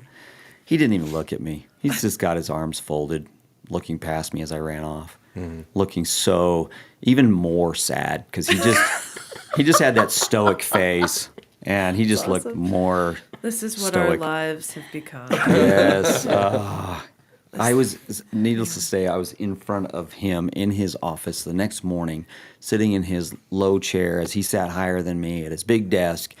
And I was called into his office, and he said, Ken, this is not college. This is the NBA. Now step it up. So he lit that fire under you. And that was it. That's all he said in the beginning to end. That's all he said. And then he pointed at the door. Thank you. Now that's a pep talk. Well, short and sweet. Yeah, and I that's think, all I needed. Exactly. And I think all the great ones. I have to give Elway a plug here because, he struggled the first couple of years when he was here with the Broncos, and he's one of the greats. So I think if it's easy, you don't learn anything. Exactly. So I'm glad that, you're like, oh, this didn't work, and hot damn, I better change something up. Yeah, yeah. I got on the phone to my buddy Wayne in Atlanta. How do we, he's like, dude, all right, here, let's work on some stuff. And he helped me through a couple skits that went well. And from then on, okay, beginning, middle, and end. Really concentrate on those types of things. And, when you're developing a skit. When did you feel like I have this? Yeah. Was there a pivotal was there a moment when you were out on the court and just said, I've arrived? It's like, this is what it should be. Okay. Yes. I think it was when I came back from breaking my back. So I broke my back in 95. Okay, so you're at this for about 5 years. Okay. Yep. So it didn't really feel like Rocky was a staple for 5 years. Oh, yeah. And we were so bad that even in the community when, I'd show up at appearances, Rocky, you suck. Nuggets suck. Everybody sucks. And I'm like, oh, man. So, hey, and I'm just hey, let me shake your hand. Touch my lightning tail. Yeah. It was terrible. But Well, how'd you break your back, first of all? I was doing a dunk over 8 dancers. Okay. And the trampoline slid a little bit, and it just changed how my trajectory, and that's a big word.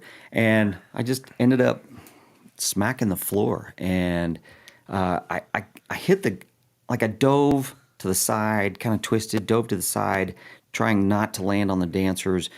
And as I hit the mat with my shoulders, it just kind of spun me harder to the floor. So my lower back hit the floor and shattered L3 and 4. And I was out. You're out. Yeah, for about 8 weeks. Wow. And so you got to rest and then maybe had an epiphany. Well, came back and well, yeah. So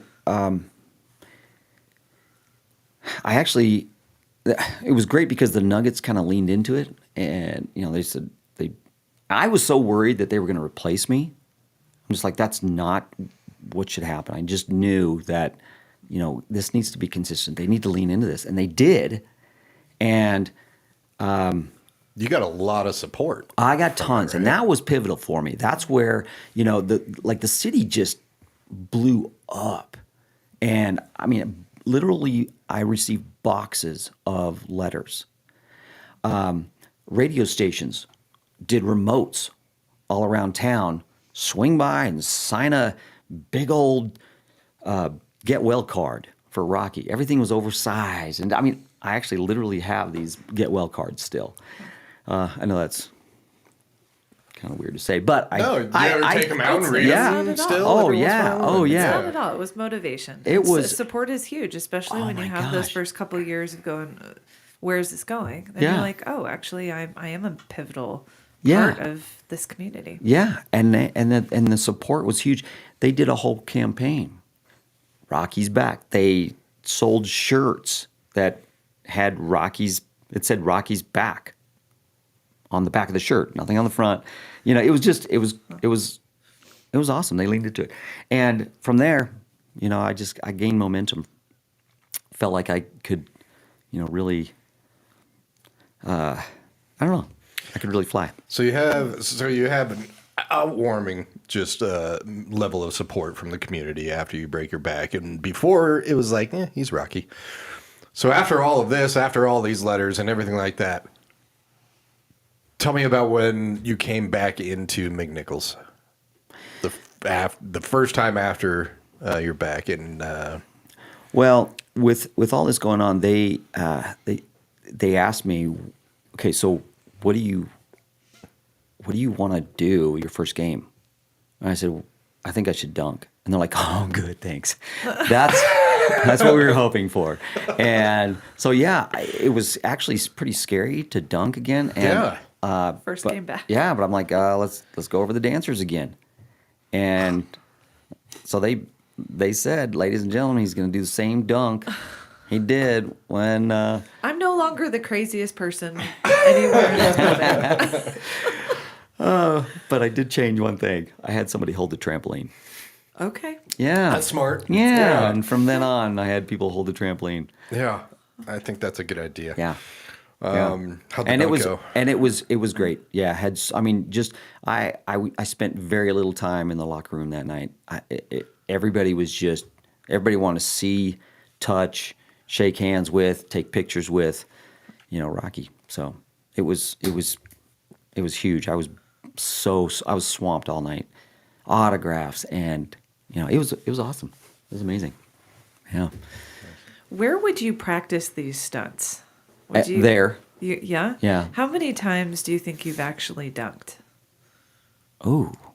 Because I have no idea. I have no idea. Yeah. I have no. I mean, I How many couldn't home games a season? Well, but Man, I'm like, I do you didn't dunk every practice time, but I.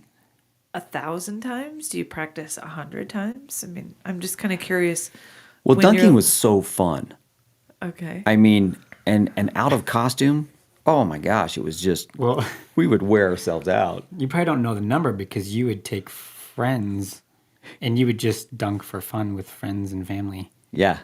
Just have family, friends dunking parties? Yeah. And He would we'd film them, and we'd. Everyone try and dunk off the trampoline. Oh, let's try this one. Let's throw it off the glass now, and then, For my birthday, we did a dunking birthday party. Yeah. Yeah, with all my friends. Invite them all over and we dunked. Yeah, up on the practice court. I take it you guys have dunked a lot, and not only dunk. Speaking of practice, the half court shot. Yeah. When did you start doing that? 90s, when Tim Lewicki, the backwards half court shot started when Tim Lewicki came in, and he was with the Timberwolves.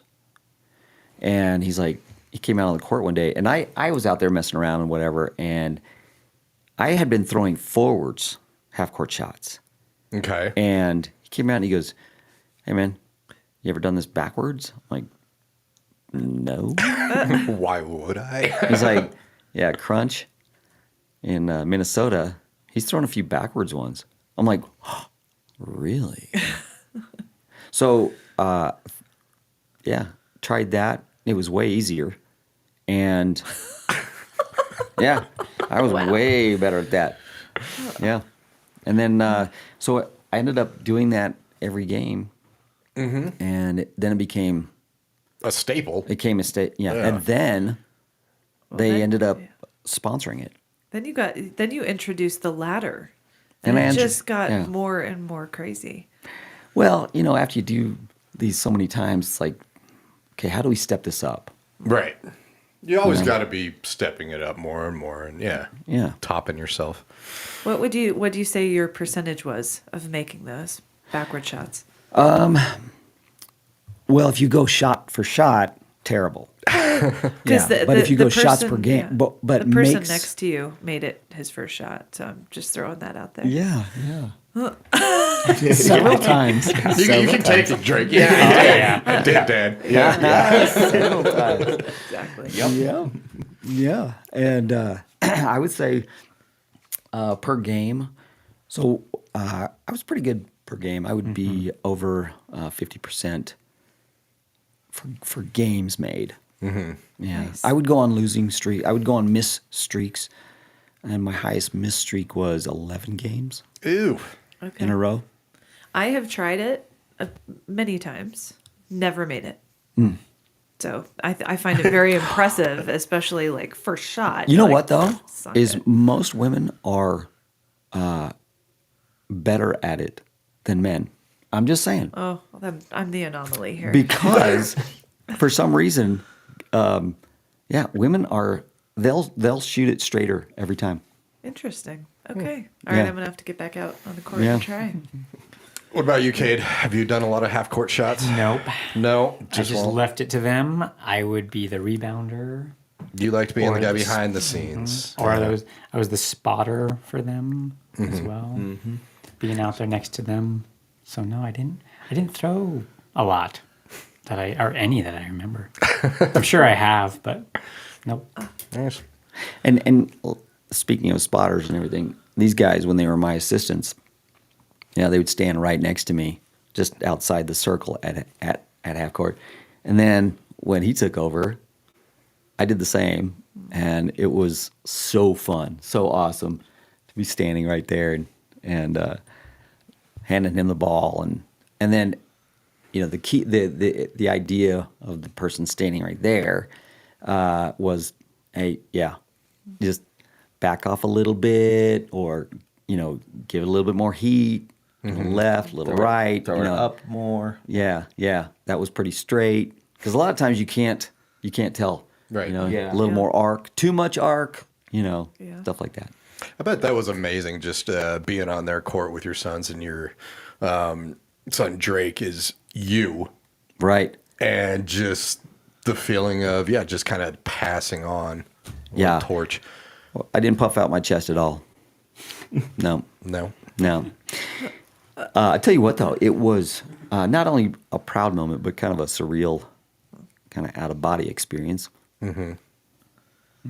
I'm sure. How was it like? Yeah, how was it for you, Drake? I mean, It was awesome. I loved it, and I was really lucky that the Nuggets kept him on for 2 more years to be there to mentor me, coach me, and kind of just be there every step of the way, and that was really awesome. But there's a lot of times I would notice. I'm sure Cade noticed a lot too, but someone would yell Rocky, and then he's he's always responding to. There's one time I saw him reach for an autograph. I was like, let it go, I mean, Dad. yeah, no, it was like, and I wasn't going to, but it was it's just like like all natural. just habit, like Habit, yeah. just catching myself. Oh, Yeah. I'm out of costume. But he did very well at it. He was NBA ready, and obviously, want to make it, just get the elephant in the room out there. So he's not with the Nuggets anymore. None of us are, and they decided to go in a different direction, and so he's not there. But I just kind of want to make that Right. yeah. So, but yeah, it was a really proud moment for me. And there was a moment when he was in costume. It was Rocky's birthday, and we had Hooper, my oldest son, in from the Pistons, and so they were competing on the court. They were jousting on hoverboards, and so it was really surreal to have all 4 of us, 5 of us out there, 4 of us, 4 of us out there. I can count. There's some I'm used to saying 5 with my wife involved. Yeah, I was like, she might have been there. Yeah. She was in the crowd. Yes. Nice. But it was crazy to have us all out there. Which sibling won? Obviously me. And, Oh, okay. and Rocky always wins. we were playing the Pistons that night. Yeah, we so were. Garrett really had to play the villain because we were playing his team, and he was in for Rocky's birthday. Nice. So it worked out great. It was That's fun. that's You got a awesome. good video of me knocking him down pretty hard. Look. Yeah, he can take the fall. Yeah. Yeah. Man, So, Drake, fun, what years were you in the suit? So I took over in 2021. Okay. I took over that summer, did my tryouts and all that. And then, let's see, I left this year, 2024. So 21 to 24. Okay. That was just as Rocky, but I've been working for the Nuggets since 2012. So Okay. yeah. Yeah. And then, You came back. Yeah, so if you want to, I got injured. So It seems to run in the family. You guys are a tad, crazy. yeah. So, so I had a really great first year as Rocky. He was there the whole time. Half court shots were going great. Everything was going great. Really solid first season, I think. yeah. And then halfway through the next one, Halfway through the next one is when I started feeling hip pain. And I dealt with it for months. And then I was like, I need to go get checked out. When I got checked out, turns out I needed surgery. And then, so that's when I had to step down, and which was heartbreaking because it was like, that was our championship year. It was like, I was like, man, my second like, year, this could be it. Yeah, this could be it. So anyways, luckily, he was around, and they asked if he would step back in. So Yeah. So, wouldn't wanted to do that for him and do that for the fans, and obviously, that was paid off. So we went all the way that year and did the championship parade and all that. Yeah, it was just kind of a storybook ending for me. Right. Nice. And then he got back in 2023, fall of 2023. Yeah. And then- Okay. Yeah, and then had some health Yeah. issues later on that, having to do with his hips again. So. Gotcha. Well, how does it feel now to be? Because this has been long running since 1990. How do you guys feel not being with the Nuggets anymore? Ooh, good question. Well, I'm good at my job. yeah, for me, it's gosh, Nuggets were everything forever. They helped raise my family, and like I've always said, I bleed blue, my hair grows blue, whatever, and it's sad to be out, and it was a great run. For me, I had a great career, and to have my family out of it now completely is really odd, really weird, because I just thought that would keep going, and it was pretty weird to step away. It is kind of, and we've talked about it. It is a huge change, and it is kind of like a loss, when something's there your whole life, and now it's just gone. It is, it's. I feel like there is like a grieving to it, for sure. Yeah. Yeah, I really do miss being Rocky. I miss, I've always loved the Nuggets.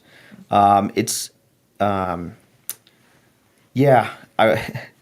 think, I had to get a double hip replacement, and which is not ideal when you're 30, but I had to get a double hip replacement, and but before that, I really pushed myself so hard for the fans and for, I really wanted this to, like you said, I wanted this to, go. I wanted to go as long as I could, but I think I pushed myself a little too hard after surgeries, and because I didn't want to miss games, I didn't want to, step out of Rocky, and but I would be out there sometimes in so much pain that, throwing half court shots, that tears are coming down my eyes, and there's a certain point where I couldn't even really run anymore, and I would get I would start getting, so if any fans were there during that time, just so this is what was going on with me. But I would get some people making comments like, "Oh, Rocky's limping." Oh, that's when people were like, "Wait, this isn't the original Rocky." Because the first year I didn't really get any of that at all. Yeah. And it wasn't until that second year where I'm starting to limp and not be able to move. They're like, everyone's like, "This isn't the real Rocky." And so that's what was going on during that time. So but after my double hip replacement, I felt great. Felt phenomenal. I was 100%? back. Yeah, I was 100% in May, and I had surgery in March. So it was like I recovered way faster. that anybody was expecting. Exceeded the doctor's expectations by far. Yeah, the doctors were very surprised and very happy with it. Haven't been in pain since. Was able You to know run. why? It's because they're all used to old people getting. Yeah, true. They're like, They don't have any stats on never it. seen this recovery that fast before. First hip replacement is usually 80. So Yeah, right. Yeah. So they're not used to seeing that. But I was able to dunk again, run, do whatever. So 100%. And so, anyways, it's kind of it's sad, the way they took things in a different direction. Even though, I was finally feeling great again. But Right. So anyways, yeah, I miss Rocky though. Mm-hmm. Yeah, it's a big part of our lives. Speaking of injuries, I got to ask, Ken. Yes, sir. The list. The list. And if you can remind people how you did it. But I remember one was I'm looking forward to you hearing again because you were dangling from a rope, basically. Oh, yeah. But tell us a little bit. I'm sure all of our listeners and viewers want to know. Tell us some of your injuries because it's quite the list for you. I will admit, not as much as some of my cronies in this. I've had some serious ones. Had other guys. I don't know. We're all prone to it.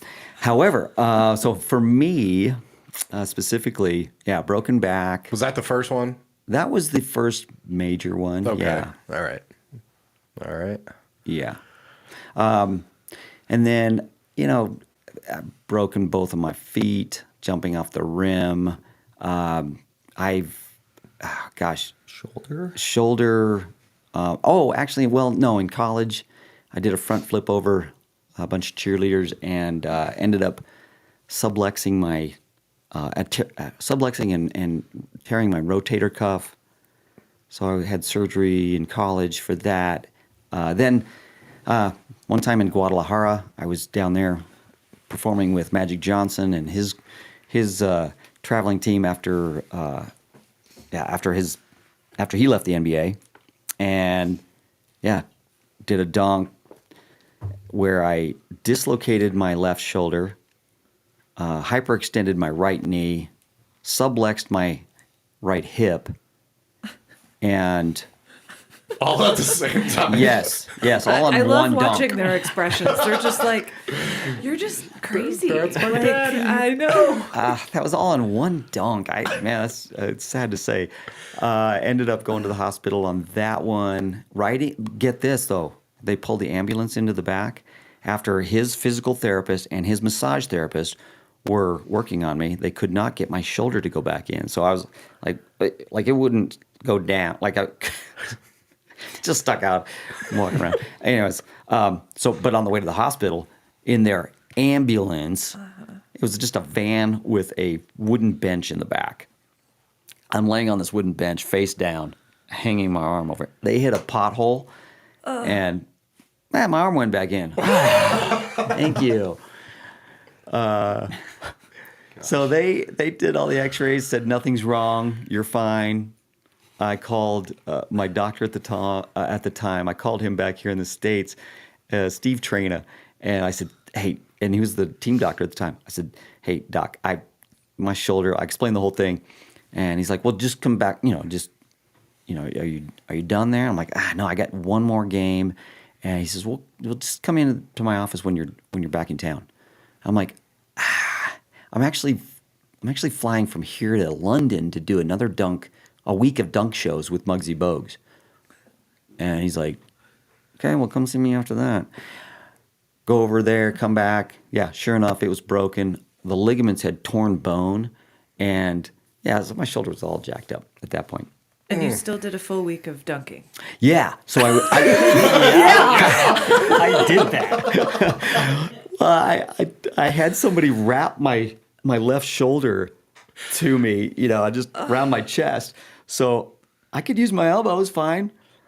Well, that's good. You Right? must have the highest pain tolerance out of. I can't imagine. I got stock in Advil and Tylenol, but I would just do dunks, like I do one arm dunks, and then I would dunk between my legs because I could hold the ball and just that type of thing.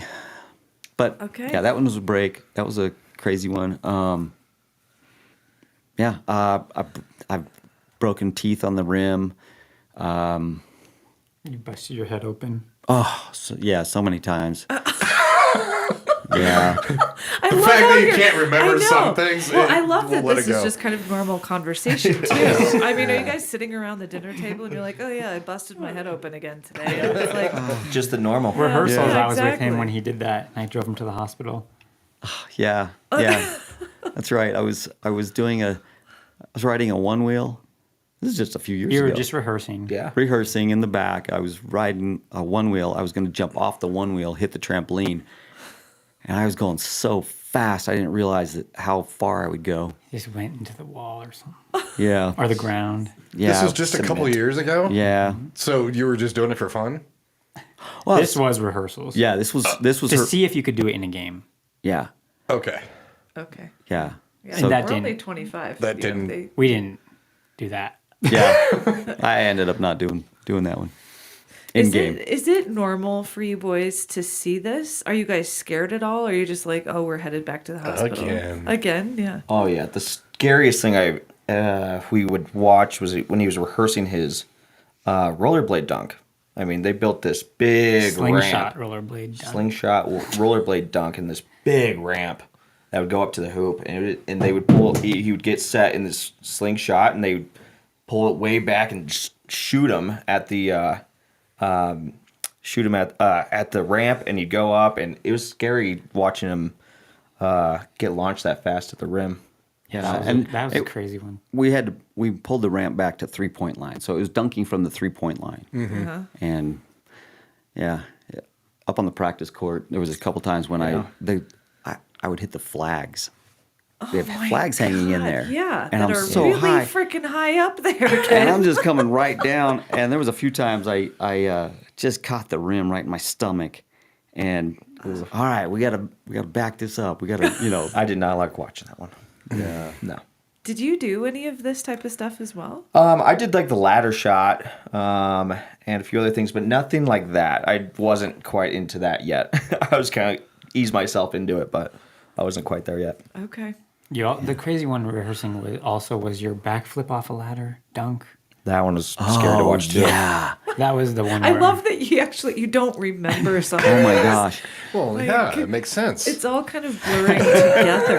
It is. I've hit my head too many times. I know. I'm like, how many concussions have there been? Oh, Yeah. Yeah, we don't talk about those. Man, that's that one was probably one of my scariest. That one, yeah. the scariest backflip stunts. off a So you ladder. were on a ladder. Above the backboard. Okay. Next And- to the rim, Okay. right? Yeah, you go the- over. Yeah, so makes sense. do a Yeah. backflip, go over the rim, dunk it on my way down, upside down. So, yeah, and then come around and land on my back on a mat. Of course. Yeah, That sounds awesome. yeah. I don't see any problems. With Who that came at up with all. that idea at the dinner table? Exactly. That's a good point. I don't think the Nuggets were.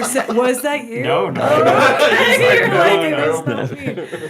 He got that from a friend. Yeah, yeah. So way back, a guy friend. named a mascot in a spandex suit did that at the Rockets game. He was Turbo Okay. at the Rockets game, and he did it. But he's in the spandex, and that's superhero stuff. I was like, okay, I can do that. I can do that. So I had to do it in my costume, which is much more bulky and less vision and all that. It was, anyways, but it was scary. That was a scary one. And you Yeah, actually to did practice. it, and you didn't break anything.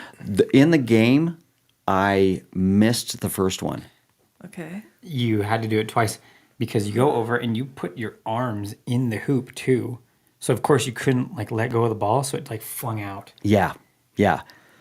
And so And so you were like, one more time, and everyone's like, well, we don't have time. But you were like, no, we're doing it. And you climbed up the ladder again. yeah, we were running out of time. I just ran up there, got to the top, and went for it. And made it. So Yeah. Made let the me get second this one. straight, Made the just second so my brain understands this. And you thought this was a good idea. Okay, so you're going up a ladder, which is already, scary enough, in a costume, with a basketball, doing a backflip over the net, which you can't see, you physically have your arms down in the hoop, which that could be problematic Yeah. too. Yeah. Gravity's going to pull you down, so you're not breaking your arms, and land on your back. Yes. Okay. And that sounded like a good idea. It'll be great. It'll be great. I don't see any problems with that. I can't believe you didn't break your arms or like hit your head on any of it and didn't break your back. That has to be a very hard fall. It was. Honestly, I'd want to be in a big marshmallow pit. Like they should yeah, have we built had you to. one of those things. We had to build up the pads a little bit so that it wasn't so far to the mat. We had to build them up so that they were a little bit higher because out of costume, I was coming around and the impact into the mat was so hard. It was hurting my head. It was impact on my head as well. I was feeling it. Wow. So we're like, we gotta raise the mat here a little bit. Okay, Yeah. well, you've had quite a few injuries that you can even remember. I think your boys will fill you in a little bit. So I know that. Oh, go ahead. No. Well, last time you were in here, you told us about a couple different stunts that you got away with. If you remember some of them, one involved scissors and some hair. All right, yeah, it's that time of the interview. I love it. We only got to two, and I keep retelling those, and I do it poorly. Once that you were, you had scissors with hair. We'll let you tell that story. Last time you were in, it was for like an hour interview. Or just like, Right, oh my gosh, right. it just ended like that. And so I was really looking forward to more and more of these stories because you have 20 years worth. This is stuff you just can't do anymore. Exactly. You know? And you push the envelope. That's why I think like the Yes. 90s and just that time was so great because you would see stuff and you could do stuff that just today, no, you Yeah. just cannot. He also you were the first guy out there. They had never had a mascot before, and they were like, oh, this is normal. Oh, yeah. We're just going to let it ride. Until people were like, Then there's kids like me that's just like, what? And speaking of that, too, I mean, of course, I want to get into how many wonderful people just punched you just because they loved you so much. But yeah, let's start with my favorite one because I am not a fan of these things. And you decided to grab some scissors. Yeah. Well, there was the bit was there was a kid in the crowd wearing a Clippers jersey, and we were playing the Clippers, and yeah, so I went up there and brought him a gift bag. Oh hey, Rocky's got something for a fan. Well, inside it, I had some electric shears, some battery, cordless shears, and I just went right down the middle of his head. oh, we didn't hear about this one. Right. Okay. So, Just but the guy sitting next to him, got up and just dumped, I think it was water. All over me, and was like, trying to get me to stop and all that. Yeah. Well, so he had a man bun. The guy who dumped water on you, or The guy that original dumped guy? water on me. Okay. Yeah. And so, yeah. Well, he was sitting last row, right in front of the ADA section, so I could access his man bun very easily. So went up there with some scissors, and all of a sudden the camera went on me, and I went and snipped his man bun. I've dreamed about doing that to people. I kid you not. I went to a game like 3 years ago, and a guy had, I call it a bitch biscuit. I learned it from Well, you this can't one say over man here. anymore. So Exactly. Yes. can't say man anymore. And I'm Manhole, like, and you know. you actually got to do it. Yeah. How did that feel? Yeah. How'd he take that? Oh my And gosh. how did it feel to do that? He, It was the guy across the aisle that didn't. yeah. More people getting mad at More him. people getting mad. I hold up this guy's scalp, his hair, his man bun. I hold it up and start parading it down the steps, and another guy with a beer poured hit right over my head. And so, yeah, that one I could not take. I went down and told security. They took care of him. But the rest of the time, I walked around with this man bun, and Everyone's wanted to touch it. everybody Take a wanted- picture with it. yeah, Yeah. take a picture. We got to take a picture. Yeah, took so many pictures with this man bun. And Yeah. do you guys remember this? Yes, I was assisting him during that. You were?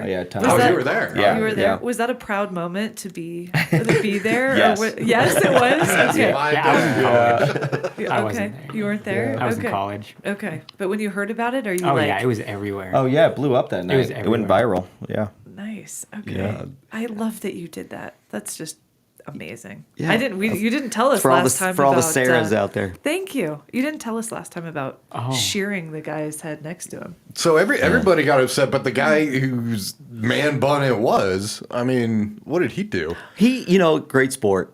Great sport. okay. You know, He was a good Okay, sport with good. it. I watched the replay of that before we went back out there, and I was like, "This guy will take it." Okay. Yeah, this guy. Oh, will you take were it. sizing him up. I was You know sizing what? him That's up. That's pretty smart. Yeah. Because some of these other people, when you're getting punched in the face, maybe you weren't doing that. No, right? Yeah, my judgment was sometimes off. However, yeah, lots of players took out a little aggression on me. Perfect. Let's go Yep. with that because I'm sure a lot of our listeners kind of want to hear about that when it comes to the players. Yeah. And a lot of the times they wouldn't want you to mess with the players, right? Well, it became a rule. You cannot mess with, you cannot approach players. You cannot make fun of their number. You cannot, you can't use their number, their likeness, anything Across the NBA. across the NBA. Yeah. This was a NBA When rule. when was this rule enacted? Oh, what gosh. happened This to was- make this rule happen? Did you happen? No, no. Okay. I know. I was like, it's because of you. It was around the toilet time, I guess. But yeah, No, it- had a hand. You were still messing with players like Westbrook and all that after. yeah. I mean, He's come still- on. it wasn't pushed until it. like a few years ago. Yeah, that they still got pushed super it. serious. But it was at the same time, don't mess with any referee and things like that. So, and I already knew all those guys, all those referees. So, I'd go in before the game, say, "Hey guys, how's it going? This is what I got going on tonight. Needed anything? What?" So, yeah, I got to know those guys, and they're all just real dudes. And so, yeah, I just didn't have, I don't know.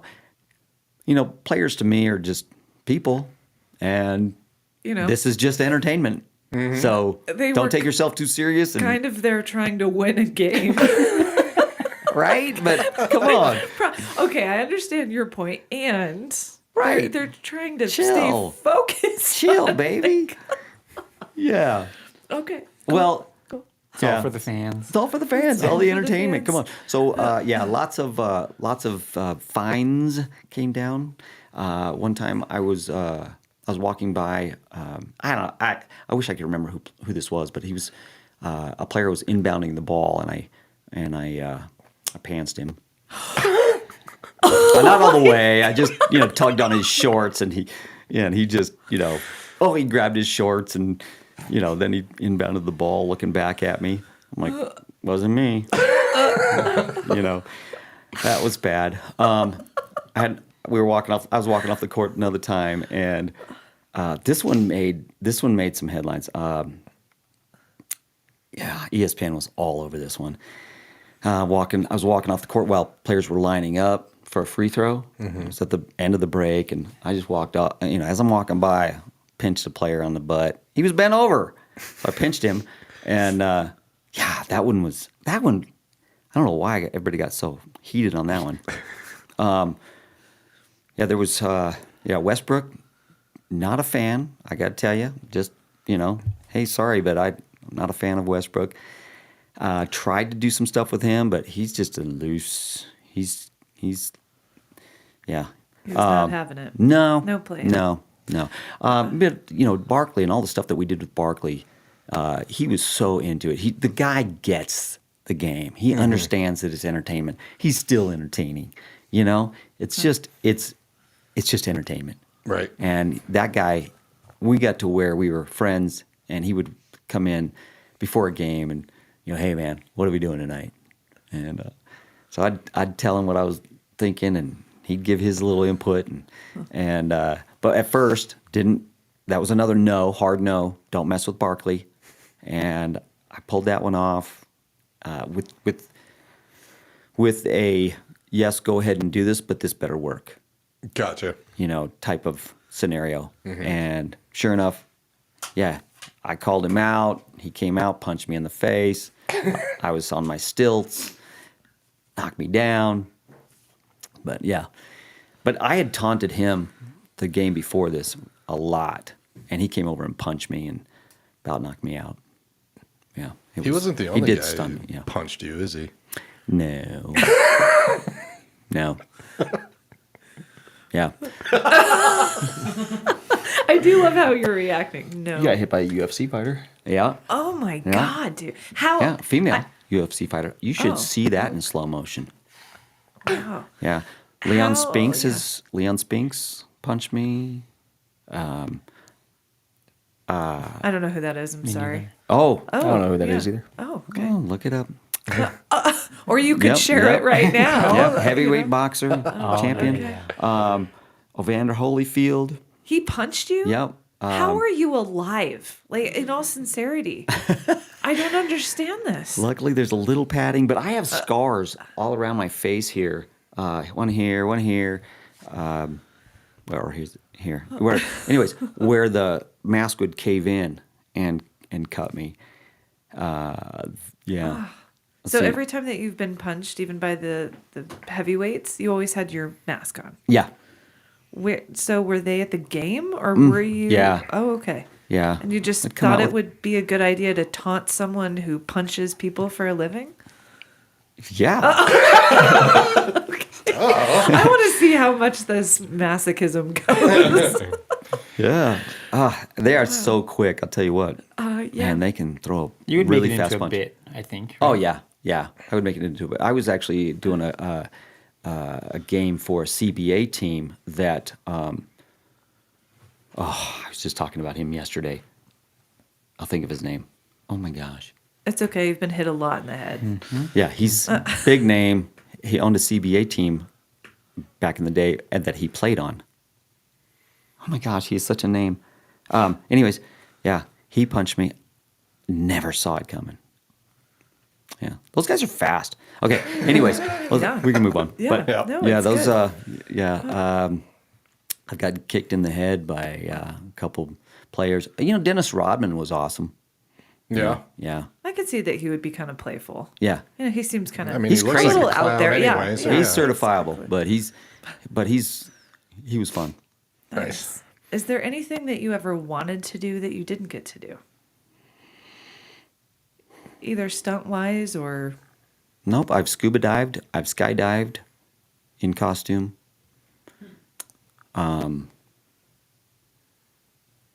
That's pretty cool. I've Yeah. rappelled up. You went I've scuba jumped- diving in the costume? Yeah. Oh, there's one thing I didn't get to do. There's one thing I did not get to do. I wanted to dive off during a game, run from center court, climb up all the seats, the third level. There's a door up there where I've done this bit where I've run out, run over, clipped in, rappelled down the building, and ran back in the building. What my dream was to get an airbag out there so I could climb to the top, run out the building, run to the edge, dive off, land in an airbag, and then run back in all in one timeout. I think I'm going to plant the seed. I think you guys should sneak in one time and make it happen. It's not Right. the McNichols days. It's not, Not yeah. McNichols What days. difference does it make? It'd be awesome. A lot That of would've been so security. cool. Yeah, You it's guys locked could down. do it. You guys still have all of some of the uniforms, right? No, we don't have any. Okay. Okay. Sorry. Okay. That if- one would have if- been fun, though. If you did, yeah. How did you go scuba diving in the? Yeah, that's pretty Mascot? impressive. Did a little modifying on the scuba. Yeah, that's impressive. Wow. Aquarium. Must have been Sharks, okay. yeah. nice. Oh, very cool. Okay. Any of your father's little stunts were your favorites growing up that you just loved? I loved watching, well, it wasn't a bit or a skit. I just loved when we would go up to the second level, third level, and he would walk along the railing way up there. And then he would always, I don't know, it was just so fun to watch him grab people's stuff and dangle it over the side or actually throw stuff off. And that was just so fun because it was all improv. Yeah. And he could pull it off so well. See, you're like me. That's what I loved is just like the random stuff he would just do to people. Yep. You know. He could go into a crowd and work it really well. Yeah. Yeah, I love that too. I loved his comedy skits. His comedy skits were just so funny. I did love watching him and also being a part of like him rappelling and being lifted up in the arena. Those were some of my favorite times because they, I don't know, got my heart going. It's really high up there. But, waiting up the top for him as he's coming up or, I love seeing that kind of stuff.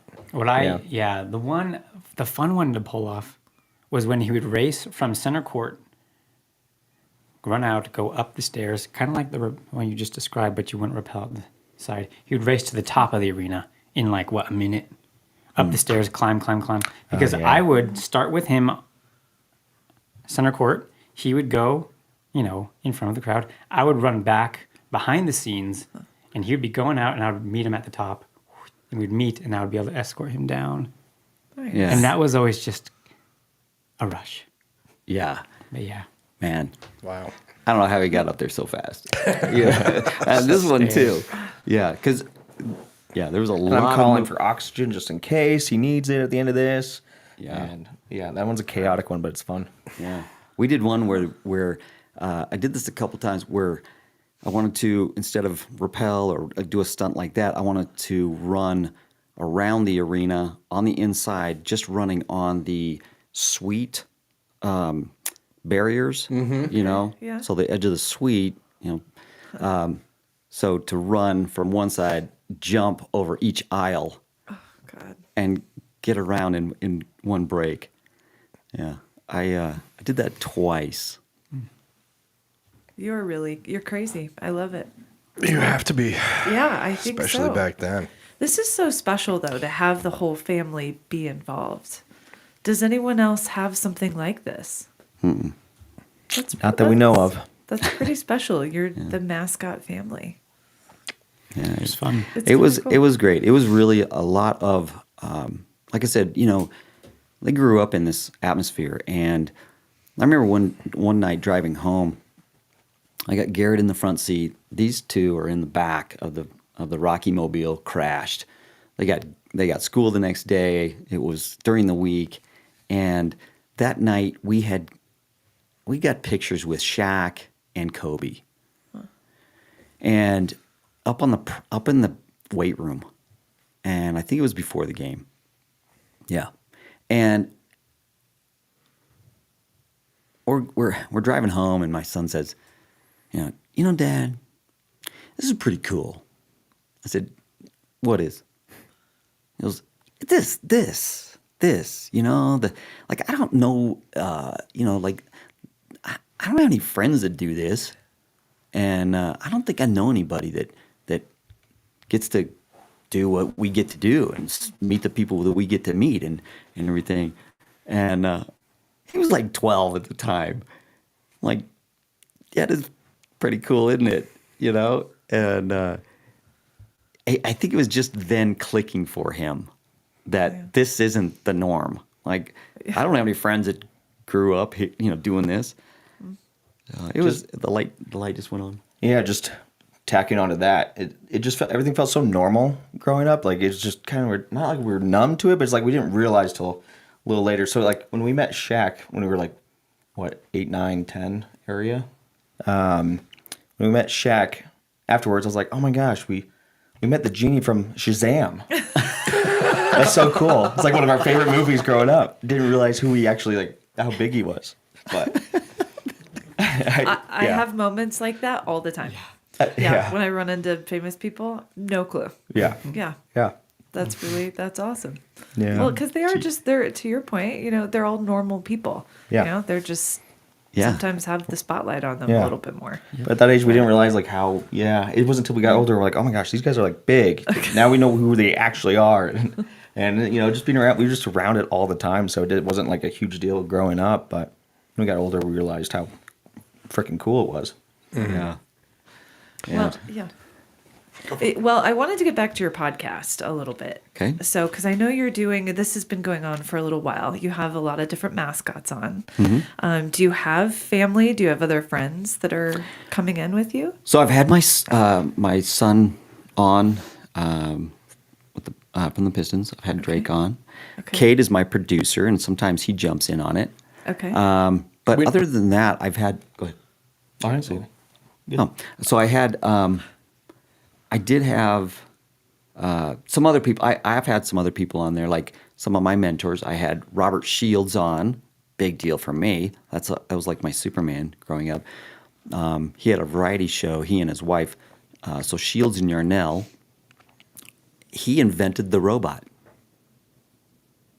Like the dance? The dance, the actual mime type of robot thing. Okay, cool. And that's where it started with him. They had a variety show where it was all, they would do skits and things as these mime characters. And that's where I started doing a lot of my, my mime. I call it mime. Yeah, it's mime.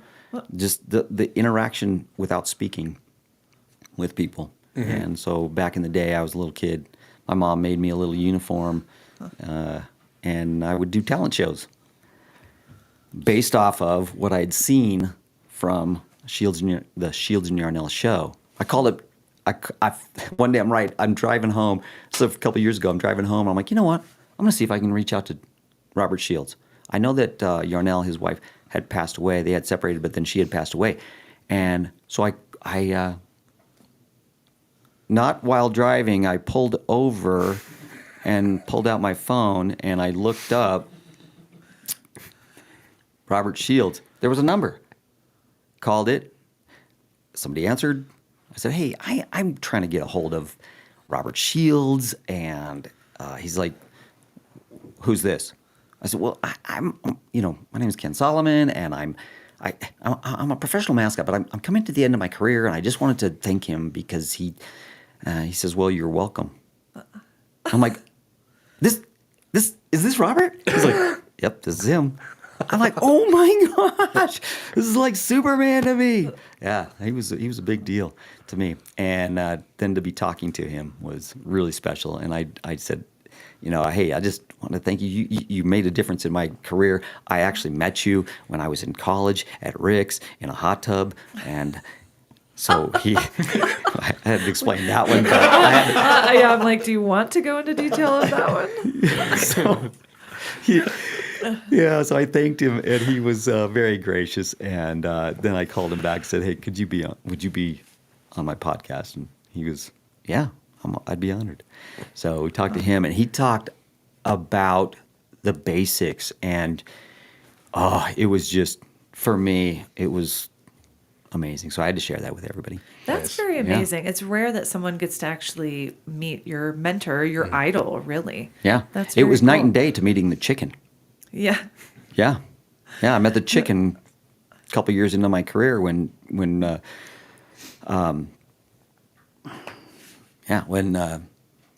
they hired him to come in and do a couple games. And that did not go well. It's all good. Yeah. Huge learning. I met him, and he was rude to me, and one of those. Wah, Gotcha. wah, wah. But yeah, so I met him in the hot tub. Yeah, I went to his show. He actually came to the college and did a performance, and I just happened to be on a date with some twins, and asked them if they wanted to go to the Holiday Inn afterwards to sit in the hot tub. Remember when they had the garden, or do they still have the garden Holiday Inns where they have the whole inside atrium thing? Oh yeah, Yeah. So Wow, we didn't even get into your dating career. I know. God, we missed an We can- entire we can skip opportunity that. here. We can skip Oh, that. you don't want to talk to your kids about the twins? Did you guys know about this? Yes. Okay. Because, yes, because he explained it to me how he just spoke to his hero, and he's like, I did meet him in a hot tub. I've heard this story. I roll my eyes. yeah, I'm telling you, when he checked into the hotel and we're in the hot tub, I'm like, oh my gosh, there he is. The girls are like, Yeah, who? they had gone to the show with me, so they knew. Okay. I bought Is 3 it a Vegas tickets. show? And it was at Rick's, but it was his. Oh. He put on a full act, his full show, and yeah, and then afterwards we went to the hot tub, and he was checking into that hotel, and then he walks out in his robe, drops his robe, and here he is in his Speedo, and he gets in the hot tub with us, and I forgot the girls were there. I was just like, oh my gosh, I'm sitting in the hot tub with Robert Shields.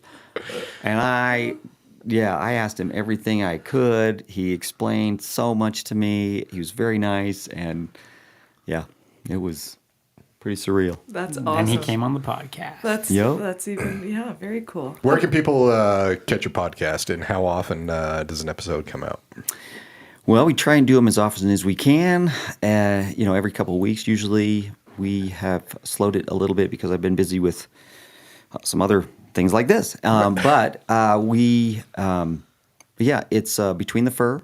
It's called Between the Fur, and it is on all, anywhere you can listen to podcasts. Including YouTube. Yep. Yep. And it's fun because, all these mascots come on, and it is behind the scenes, but you kind of get into the real world of it and how these guys are real people and there's real emotion behind everything. So I don't know. They're not been just great. punching bags. Yes. So, it's a fun little listen. You personally, you just brought it out and people just to get punched. Yeah. That's a talent right there. Yeah.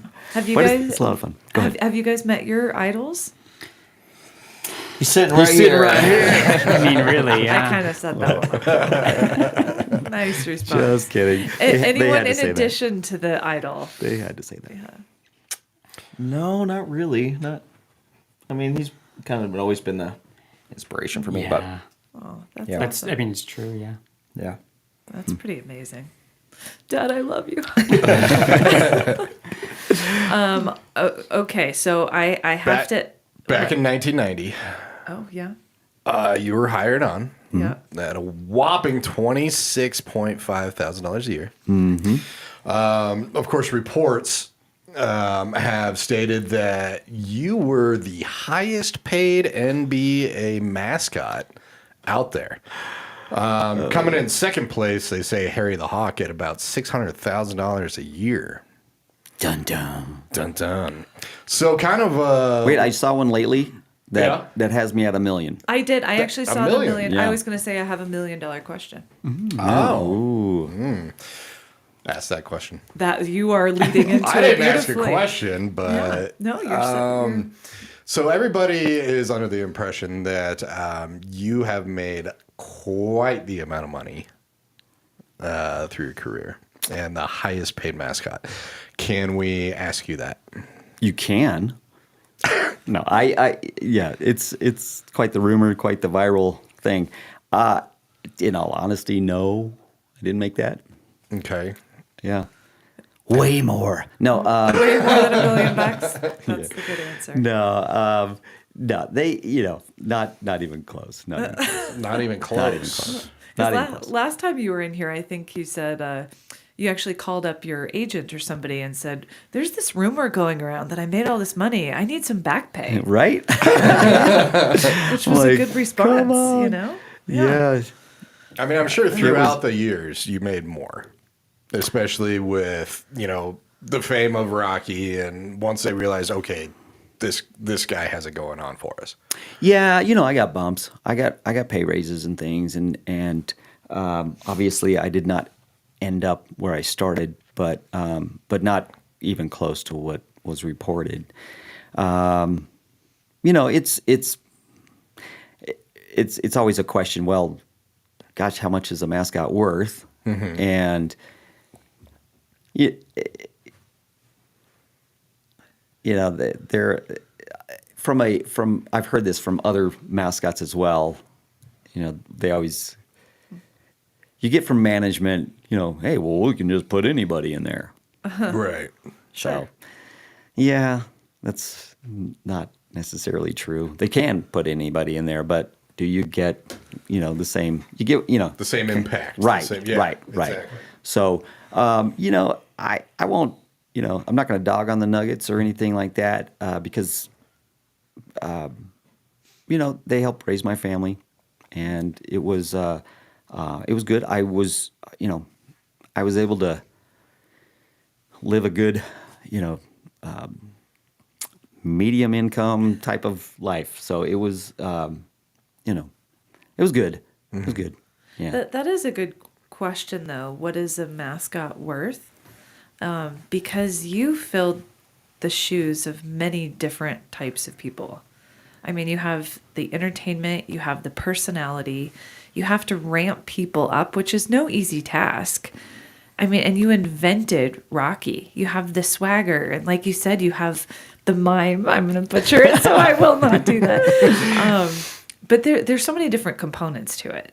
It's not somebody who you put a suit in and just walks out and then, sits down on a toilet or something. But, Right.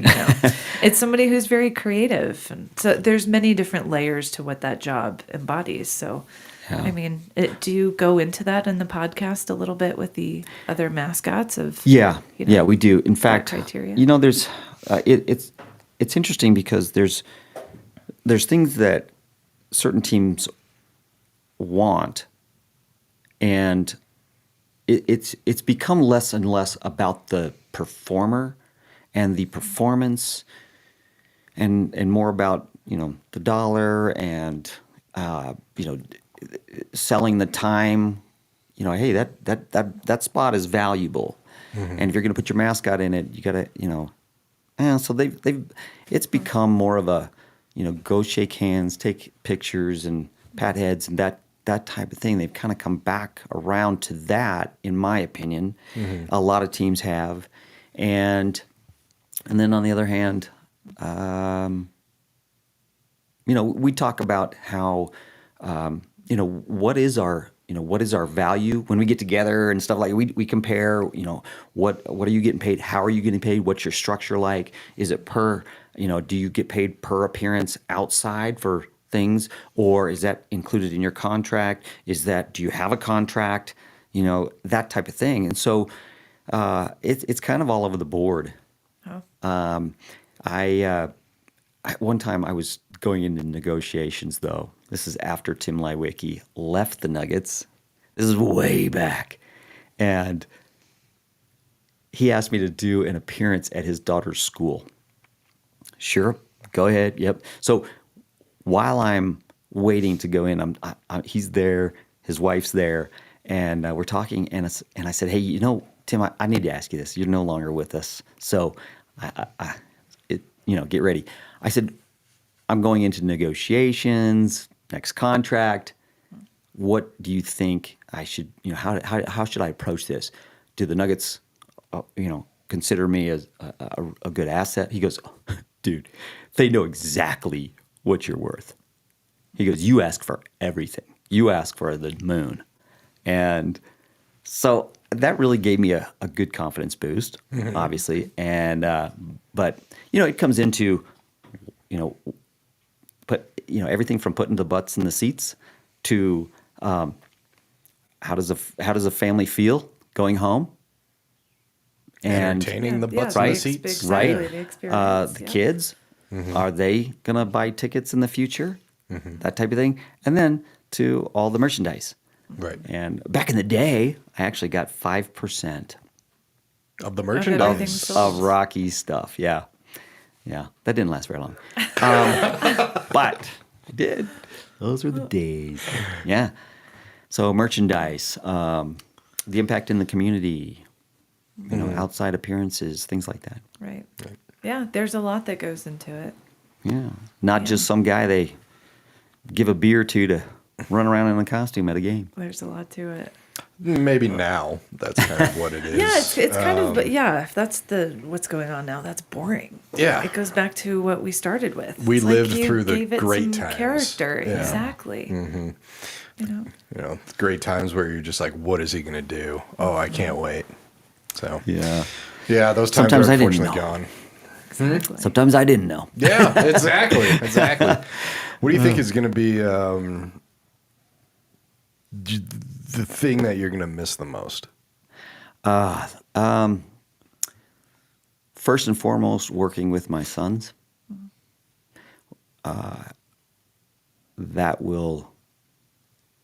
That is a huge, yeah, that's a big hole. Working with my sons, we're all going to be tight. We're a tight family. And I'm still getting calls from,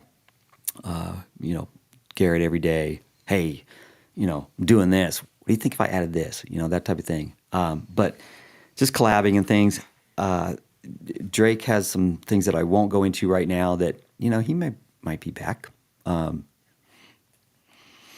Might be back in the scene. That's about all I'll say there. I'm still working with Cade on several things. But, man, there's nothing like those games where, everything is just fire and bam, bam, bam, bam, bam. And we're making calls on the fly. And, what do you think? Go, yeah, dude, do this, but, let's go over here first and blah, blah, blah. And we did bits together where I don't know. There's so much that I will miss in that arena. Or in that part of things. Second, though, the fans, the amazing people that I got to meet, just the interaction, just the short little interactions at games, to the little bit more close one-on-one appearance meetings, and then just those opportunities to be with people and hopefully having an impact on their lives. They definitely have had an impact on mine and my family's. It's just those people. Yeah. Mm-hmm. So true. Think how monumental that hot tub moment was for you, and how many times, not in the hot tub, but at McNichols, that you've given that to fans and to kids, families. Yeah. That they could say, I met Rocky and I got a picture with him. You're that guy to them. It's kind of crazy to think. And I always think, who'd have thought? Honestly, I didn't know that I would do this long. I'd do it that long. And to travel all the places I've traveled, to meet all the people I've met. Who'd have thought? Right. I thought, well, you know what? Hey, maybe if I could just get through my kids getting through high school, if I can just last that long, that would be awesome. Yeah, then they went to college, then they grew up, and then they, became men. I'm a grandfather now. Congratulations. Thank you. Yeah. Nice. But yeah, it just kept going. What about you guys? Was there something that you're going to miss? Yeah. I can go. Go for it, Cade. Well, I think, the people, but for my role was definitely to observe so much. So, with him being in the crowd, and I think I've told you this before, I do miss telling him how people react to him. Because, he doesn't have eyes and ears everywhere, but I would be his eyes and ears. Mm-hmm. So I would tell him, like, oh my gosh, this little girl left crying. Or, like, these guys wanted to see you so bad. This is their situation. People would come to me. I miss those things. And telling him how much of an impact. And I did that with Drake as well. Like, yeah, the difference they made for people. So... Would you kind of be like the conduit where it's just like, you need to go back and see this little girl, or you need to go back to this person? Mm-hmm. Yeah, people would, because you're in the crowd, he's getting mobbed. Right. And though it's crazy, you do hear things, what people are saying. Right. And the positive things, I would just try to relay to him. But yeah, there were people who would be like, can you get him here? I'm like, I'll ask. And we would try to make it work as much as possible to be all over that arena. So us being a team, being able to make that stuff happen. Yeah. Yeah. He was a facilitator for a lot. When they were, both of them assisting me were facilitators for a lot of those special moments, which just wouldn't have happened, unless I had those eyes and ears and them tuned into the whole idea of what we're all about. Mm-hmm. Yeah. What about you, Drake? For me, in costume, I would say, and like being Rocky, I'm gonna miss the most. I'm gonna miss. I miss the fans. I miss the people. And I miss and just going around with Cade. We always seem to a lot of like doing appearances, birthday parties, corporate events. Whatever it was. A lot of these other mascots will sometimes meet up at the same appearances. Miles or Wooly or Bernie, whatever. But they never really brought any music or I don't know. What I'm really gonna miss is just bringing the party. We always brought the party to these places. We always like elevated the atmosphere. We would try to exceed people's expectations. Yes. And I think he taught us that. Yeah. We saw him do that growing up. So we'd always try to exceed people's expectations and really uphold Rocky to such a celebrity status just to make it special moments for people. And to not like half-ass it, just if you're gonna do it, go all in, and that's what we used to do. We'd bring music, confetti, silly string. We'd bring all the things, and we'd kind of still show a little bit. So it was always cool to like be able to, bring that into people's lives and make their day. Out of costume, yeah, I really do miss running around with him and watching him do the things he does, and he'd make me laugh.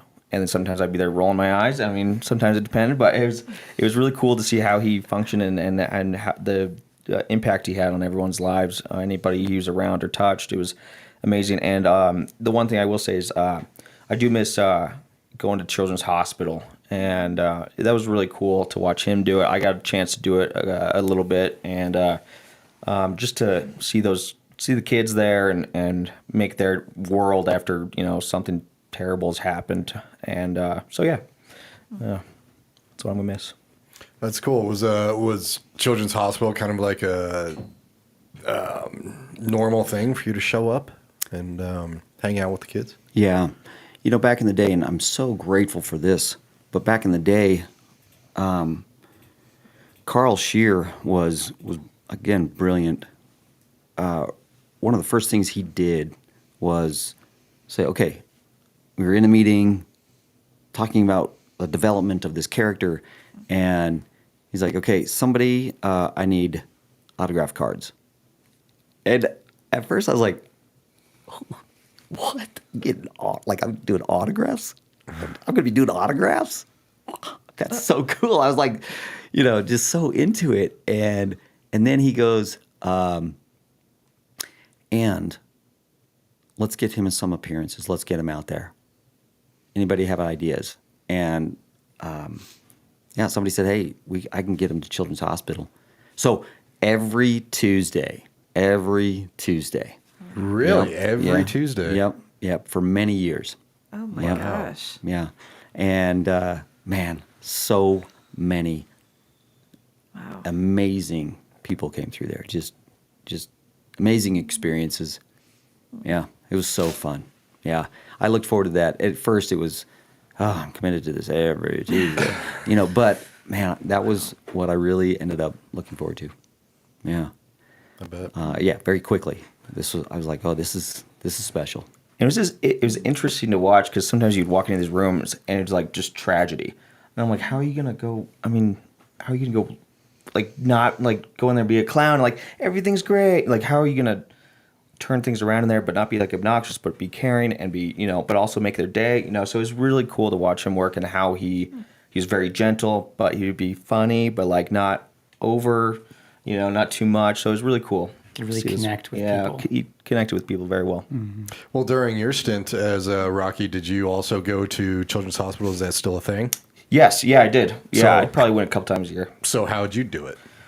Just did exactly what he would do. I would bring things to give to them and, go up. Sometimes they were, they kind of wouldn't really know you're there. And, you just slowly, just touch them, make sure they know you're there and, give them, their gifts one at a time.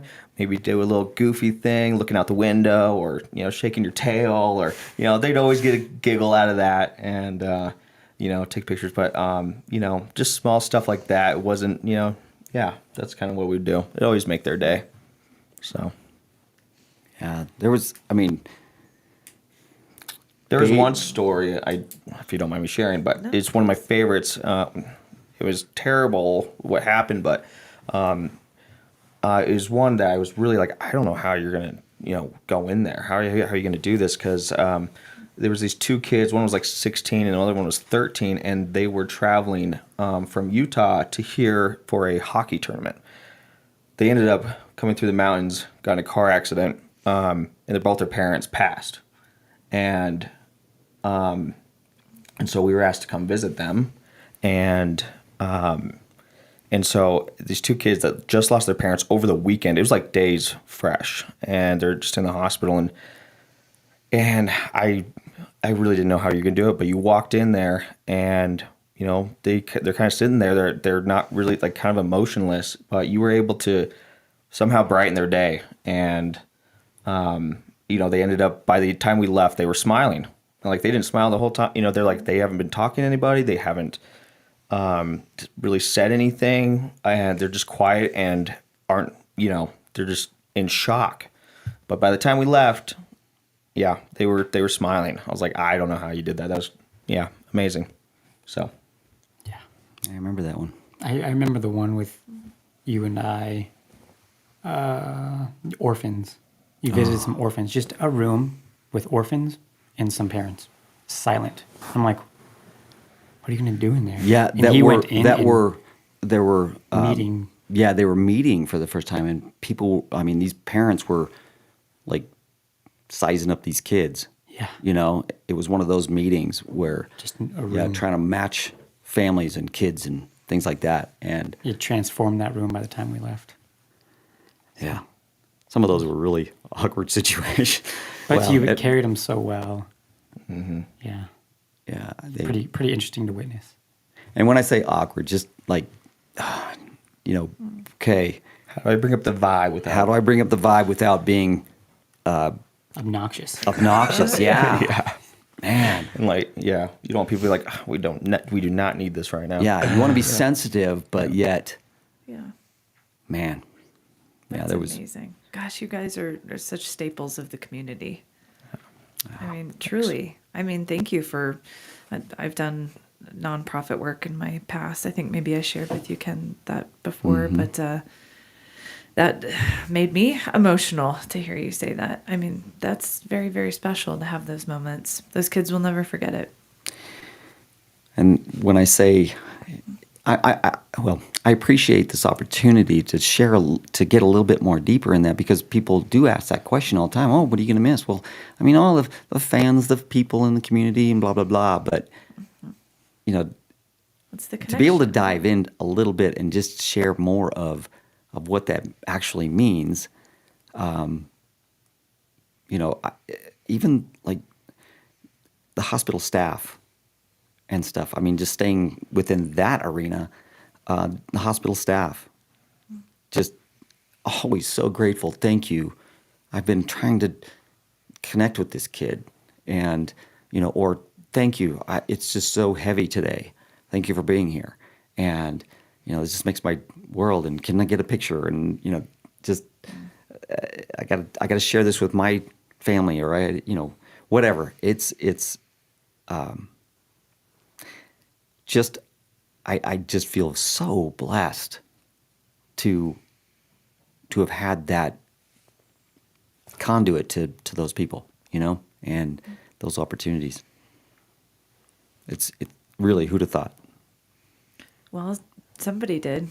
I think you are extremely ambitious, and you have passed it on to your amazing kids that are very, very driven. I love that they look up to you so much and look at what they've accomplished along their path as well. So I do. I think when you plant the seed, and it's to go for it with everything that you can, everything that you have, because you know that that's what you're meant to do and meant to be. So I love it when people have that type of passion, and then all of this world opens up. And I think a lot of times, I mean, sometimes I don't, but I think sometimes it's everything kind of happens for a reason, all the no's you received. And when you hear about people that really made a difference and made their dreams come true, it is those persistent people. Calling Lisa every single week, you know, all the no's that you received until finally, and then what you were able to do with it. I think Rocky is just such a huge staple in the Denver Nuggets and the Denver, Colorado area. I mean, you know, there will always be another person under there, but you're the one that created and made him to what it was. So on behalf of Colorado and Denver, thank you for your service and everything that you've done in your whole life to do that. Well, thank you. I appreciate that Yeah. very much. It means a lot. Definitely. It does. Yeah, thank you guys Love for this. coming on. Of The course. backstory. This is legitly like now crying. So, it is. I find when people get that snapshot of, wow, this is so glamorous. It's like, but look at all what you've had to do leading up to this. Yeah. The amount of times you've been to a hospital, the amount of times, you've had double hip replacement. Like there's so much behind the scenes. And to echo what you said, Josh, is when you hear the no's, don't stop. Like if it's Yeah. something that you really want to go do it. Don't let anything get in your way. Right. You know, and to parents and employers and to, those, it's important to support as well. That support is, my parents, gosh, where would I be if they hadn't have supported me in this? And, through some tough times, these guys have always supported me and been there for me and seen me in my crazy moments and my frustrated moments and things like that. And then, even with the Nuggets, when went through some rough times where they were nervous I was going to embarrass them. When I got arrested, they stood by me at that point because,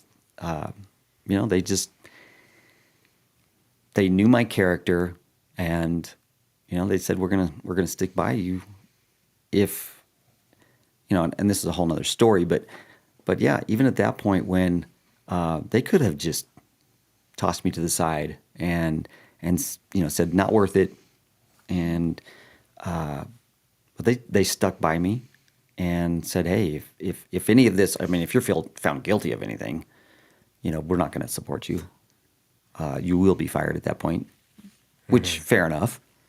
But when they told me that they were going to stand by me through that thing, I'm like, then I will be here for a long time. First of all, I didn't do anything wrong. Second, I appreciate your support so much. You won't regret this.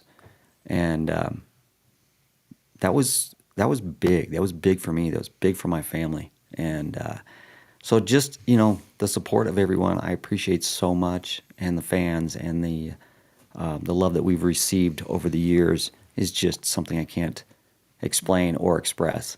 But what a life it's been. And these guys, all my boys, I always tell people they turned out good in spite of me. Whew. I think because of you. I don't know, but Definitely. It's very cool that it's generational. yeah. I've never seen anything quite like that. That your dad was doing the dancing portion, right?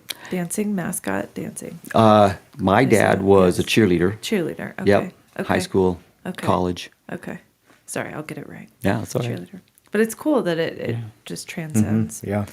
Well, And now so, my yeah. son is using his son on the court. Is he for punching refs skits out and of? babies and yeah. Oh, like baby? Maybe He's he got could just- 3, so he's got Oh, all of gosh. them involved now. Nice. Very nice. And I he hope was they're- able to carry his first grandchild on the court, the first During finals playoffs. game. Yeah, finals. Oh, Finals. that's Finals game really number one. cool. Yeah. That's awesome. Speaking of finals, too, we have a little bit of time left. I wanted to get into how was it after all of these years for the 2023 championship. Amazing. It was storybook ending for me. Well, when they called me to come back in and do all that. And this is right after Drake, your son, was injured. Yep. Okay. Yep. They called you back and said, could you come back? Okay. Yeah. And I was still employed, and it just made sense and all that. So on their end, it was a great fit for me, and everything. So it just worked. So we all of a sudden I was back in costume, and it was a little bit of a dream come true. Things were clicking, everything was just clicking. I was relaxed and just soaking in everything I could. I wanted to do everything that I wanted to redo all the big stuff that I'd done and try and do something I'd never done before. And one of those was I wanted to swing. I wanted to play my Rocky. I have a Rocky electric guitar, and we ended up doing something that I had always dreamt of, but it was being raised up, swinging. Like I came out with this guitar and started doing some AC/DC and that type of thing, and then got hooked into a rope and ended up running. And then they lifted me up, and I started just swinging back and forth, and playing the electric guitar. You were actually playing it while it was going on? Well, it was not hooked into the system. Okay, all right. I was about to say, no, oh my goodness gracious. No, but the bit was just a rush. It was so fun, one of my funnest skits. And then, but yeah, and ending up going to the, just all the way. And I tell you what, the feeling around the arena and all of us was just like, hey, this could go all the way. And it just became like a freight train. Like, we are going all the way. We are doing this. Mm-hmm. And man, the momentum was amazing. The fans, this whole city, the state was just, there was a buzz. And I felt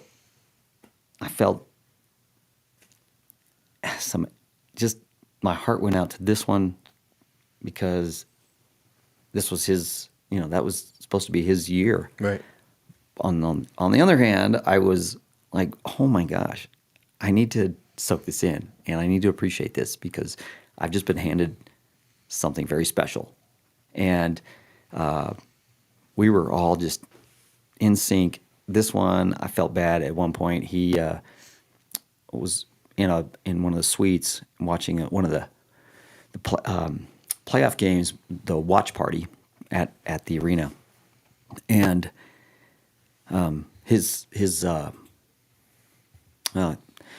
my friend, one of my old assistants, saw him, tears running down his face, and he came over and put his arm around him. He's like, "Man, this must be really hard for you." And I really appreciate his response. His response was, "Oh, these aren't tears of sadness or anything. I'm so happy for my dad." And that just meant so much to me. He came up and gave me a hug after the game and told me the same thing, just that he was so happy for me. And it meant a lot. It was a great storybook ending for me. And then, to do the parade, and it was funny because Mayor Hancock was getting to the end of his time there, but he got to witness this parade. We're in the back with all the players, and they've got the trophy, and we're handing it around, everything. And Mayor Hancock comes over, and he's like, "Hey, could I get you to sign this? I mean, this is like really the only autograph I want here." That's awesome. So I signed his jersey, and that, just fun stuff like that. We're in the parade. There were so many signs. This one's for Rocky, and people holding up dolls. Somebody held up a doll, and it was one of the original Rocky dolls. Mm.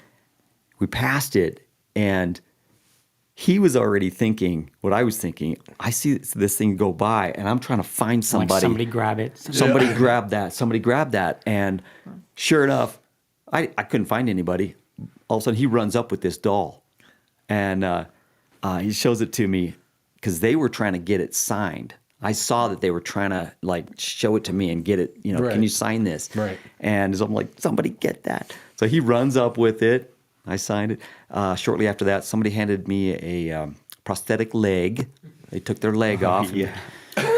Oh my Got God. it up to me that I signed that. But what an amazing thing to be out on that stage with a million people out there, and you know, I got them all clapping like we do at the games, and gosh, yeah, it was a lot of fun, He was there. He was behind the scenes up there as well, so we were all there. But he was out there on the stage, filming and catching it all on film. So right after that championship, was it just, all right, that's my retirement then? Was that when you just said, okay, I did this year and I'm done, or? So yeah, he was ready to come back at that point in the Gotcha. fall. I did the whole summer appearances and everything, let him recover, and in the fall, that's when he jumped back in. That's when Drake jumped back in. Yep, and I was done. Yeah, Awesome. It's a good ending. yeah. And it's quite not the ending yet, right? You Yeah. never know. You never know. Yeah. Never know. To be determined. To be Yep. determined. And Exactly. Determined. Be TBD. determined and maybe Texas bound ish. Okay. Yep. Well, we certainly hope you guys come back. You know, Oh, yeah. it's really hot in Texas, so Yeah. I'm just throwing that out there. It's beautifully cold here today, so Yeah. you're gonna Yeah. miss it. You're gonna miss it. We'll be around. Yep. This be cool. Yeah, this no, is we'll be back and forth, and you know, we have so many friends that are family here, so Good. we'll be back. And this is such a great team. I would love to be at that one of those dinner tables with the entire family saying, "This is how we can turn some I mean, heads." mad props to your wife for sure. Oh my gosh. I mean, if I heard my husband be like, "So I have this idea. I'm gonna flip backwards, dunk the ball, and land on my back," and she probably, you know, it sounds like she'd be like, "Sweetie, go for it." Yeah. So when I got hung, Yeah. when I got hung From the rafters, yeah. Yeah, these guys. I don't think you actually told that today. Oh, okay. So let's end with that one. Yeah. Okay, so at one of these games, it was early in the season. The idea was to rappel in, but I had this CO2 tank and blasters and everything that I was gonna like land like I was on the moon onto the court, right?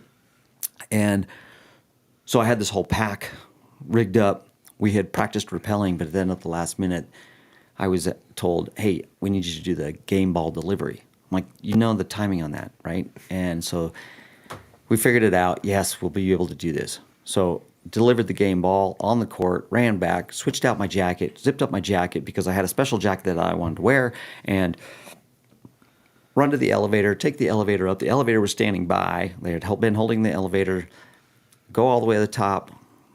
Doors were all like unlocked and everything, ready for me to go. Boom, boom, boom. There's the riggers there, you know, assisting me get all the way to the drop spot, and they're hooking me into my rope. I had a harness on underneath my my stuff, and so they had to go take the rope down through my collar and hook into the dorsal connection there, and I was busy putting this pack on with the CO2 and everything, and then it was so timed out that, you know, right then, as soon as we clip, check, it was go. So they opened up the gate. I step out on the beam, step off the beam, and wait for us to go to high trim. So I'm, you know, the idea is you hang there for a second, then the cue is go to high trim.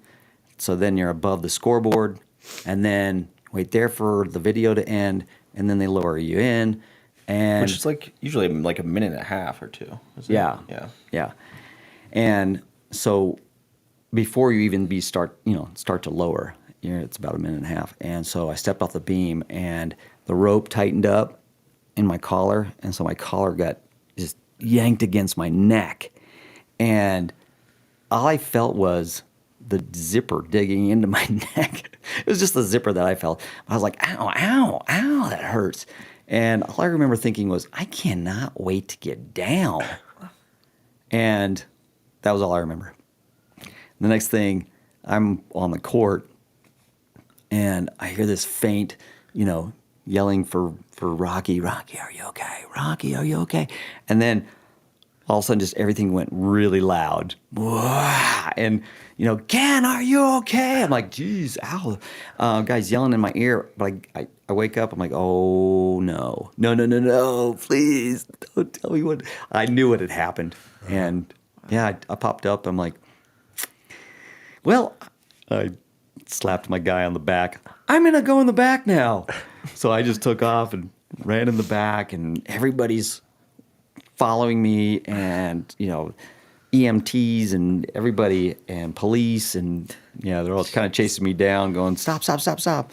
Well, I needed to get out of the view of the tunnel, for people. So I ran around the corner, and they're like, sit. So I sat down, took off the head, and they were, everybody's all over me all of a sudden. But these guys were running. I can let you tell your side of it. I just saw you coming down. As soon as the spotlight hit you, I was like, your body was just limp. And I was like, is that him trying to be funny? Or did People were asking us, because we would run flags. Is it a joke? Yeah, people were asking us, is this normal? I'm like, no. Yeah, people were looking there. I was like, it doesn't look normal to me. Him. Yeah. And so we had to watch him get lowered. Oh my God. I was sitting there running flags because we were on the promo squad in high school. And then we had to run flags, and we happened to meet him on the other side. I remember Drake threw his flag down. He was like trying to get through people. People are trying to stop us. No, you're not coming back, because you were like sitting in the hallway back there. You're sitting in the hallway back there, and like surrounded by paramedics and security, and they're like, no, you can't. I was like, shut. I was like, that's my dad. Pushing past people. I was like, I'm going back here. Too. And then Jennifer was running down the hallway. I think didn't you text her? No, she came running down the hallway from her seat. Everyone saw it. Oh, wow. Yeah. So she was running down the hallway, and everybody's meeting right there. And I'm like, I'm fine. I'm okay. Everything's fine. Let's get you to your room. So we go to the room, and the head of risk and safety was there, and he's like, you're not going back out. I'm like, come on. I'm fine. And he's like, no, you got to get checked out and everything. And just as I'm saying, he's saying that, this one comes across the room. Drake's like, "Oh, hey, Mom, I can need someone to fill in." Yeah, I'm available. After high school. Yeah, way after high school. Yeah, and I was like, I was in high school. I was like, no, you're not. And so I had a trip to Utah. I had a business down in St. George, Utah, that I was going to drive to after the game that night. I'm like, well, I guess we'll get an early start on that road trip. So he and I jumped in the car and drove to Utah that night. And in the middle of the night, he shows me the video, and I'm like, oh, yeah, that looks bad. Yeah. Phone was blowing up. I can't imagine being your sons right now. Yeah, Watching your dad be like, It was my wife. She was like, Oh, good. So there's her line. Okay. Yes. Okay. Yes. Oh, Jennifer was panicked, and she, honestly, yeah, every stunt. Are you sure? Exactly. It would go through my mind as well. Gonna be okay. Exactly. Yeah. We should maybe talk And then on about that one, this. no. Oh, oops. Well, you're here to tell the tales. Yeah. Yep. So, well, this has been amazing. Thank you guys for taking the time. Yeah. Thank you very much. Yeah. Thank you. It's I know for the that- opportunity. Yeah, no, it's incredible, to get the backstory. And I love that it's family. That is really special. I don't know any other family that has been together like this. So Yeah. No. it's very amazing. Yeah, thank Very you. blessed. Yes. Definitely. Yeah. Well, don't be strangers. Definitely stay in touch. And we'll see what the future has in store. Yeah. So, yeah. yeah. Well, and a quick thank you to everybody for not only listening today, but appreciating. I just appreciate everybody, how they've treated me and my family over the years. Been very, very, been very special for our family. I mean, definitely deserve it. So, thank you. Thanks. Yeah, definitely. Ladies and gentlemen, Kenn Solomon, who was Denver Nuggets mascot from 1990 all the way to 2023, and then his son Drake stepped in the shoes from 2021 and 2024. And Cade, behind the scenes, which you loved. So, yeah, I hope that, a lot of good things are in store on the way. So, Yeah, for sure. Thank you very much. You've all been listening to long interviews, Sunday Sit Down on K4CO Radio. We're going to get you back to our regularly scheduled programming. And thanks for tuning in, and we will talk to you soon. Right on. Thanks, you Thank you. guys. Thank you.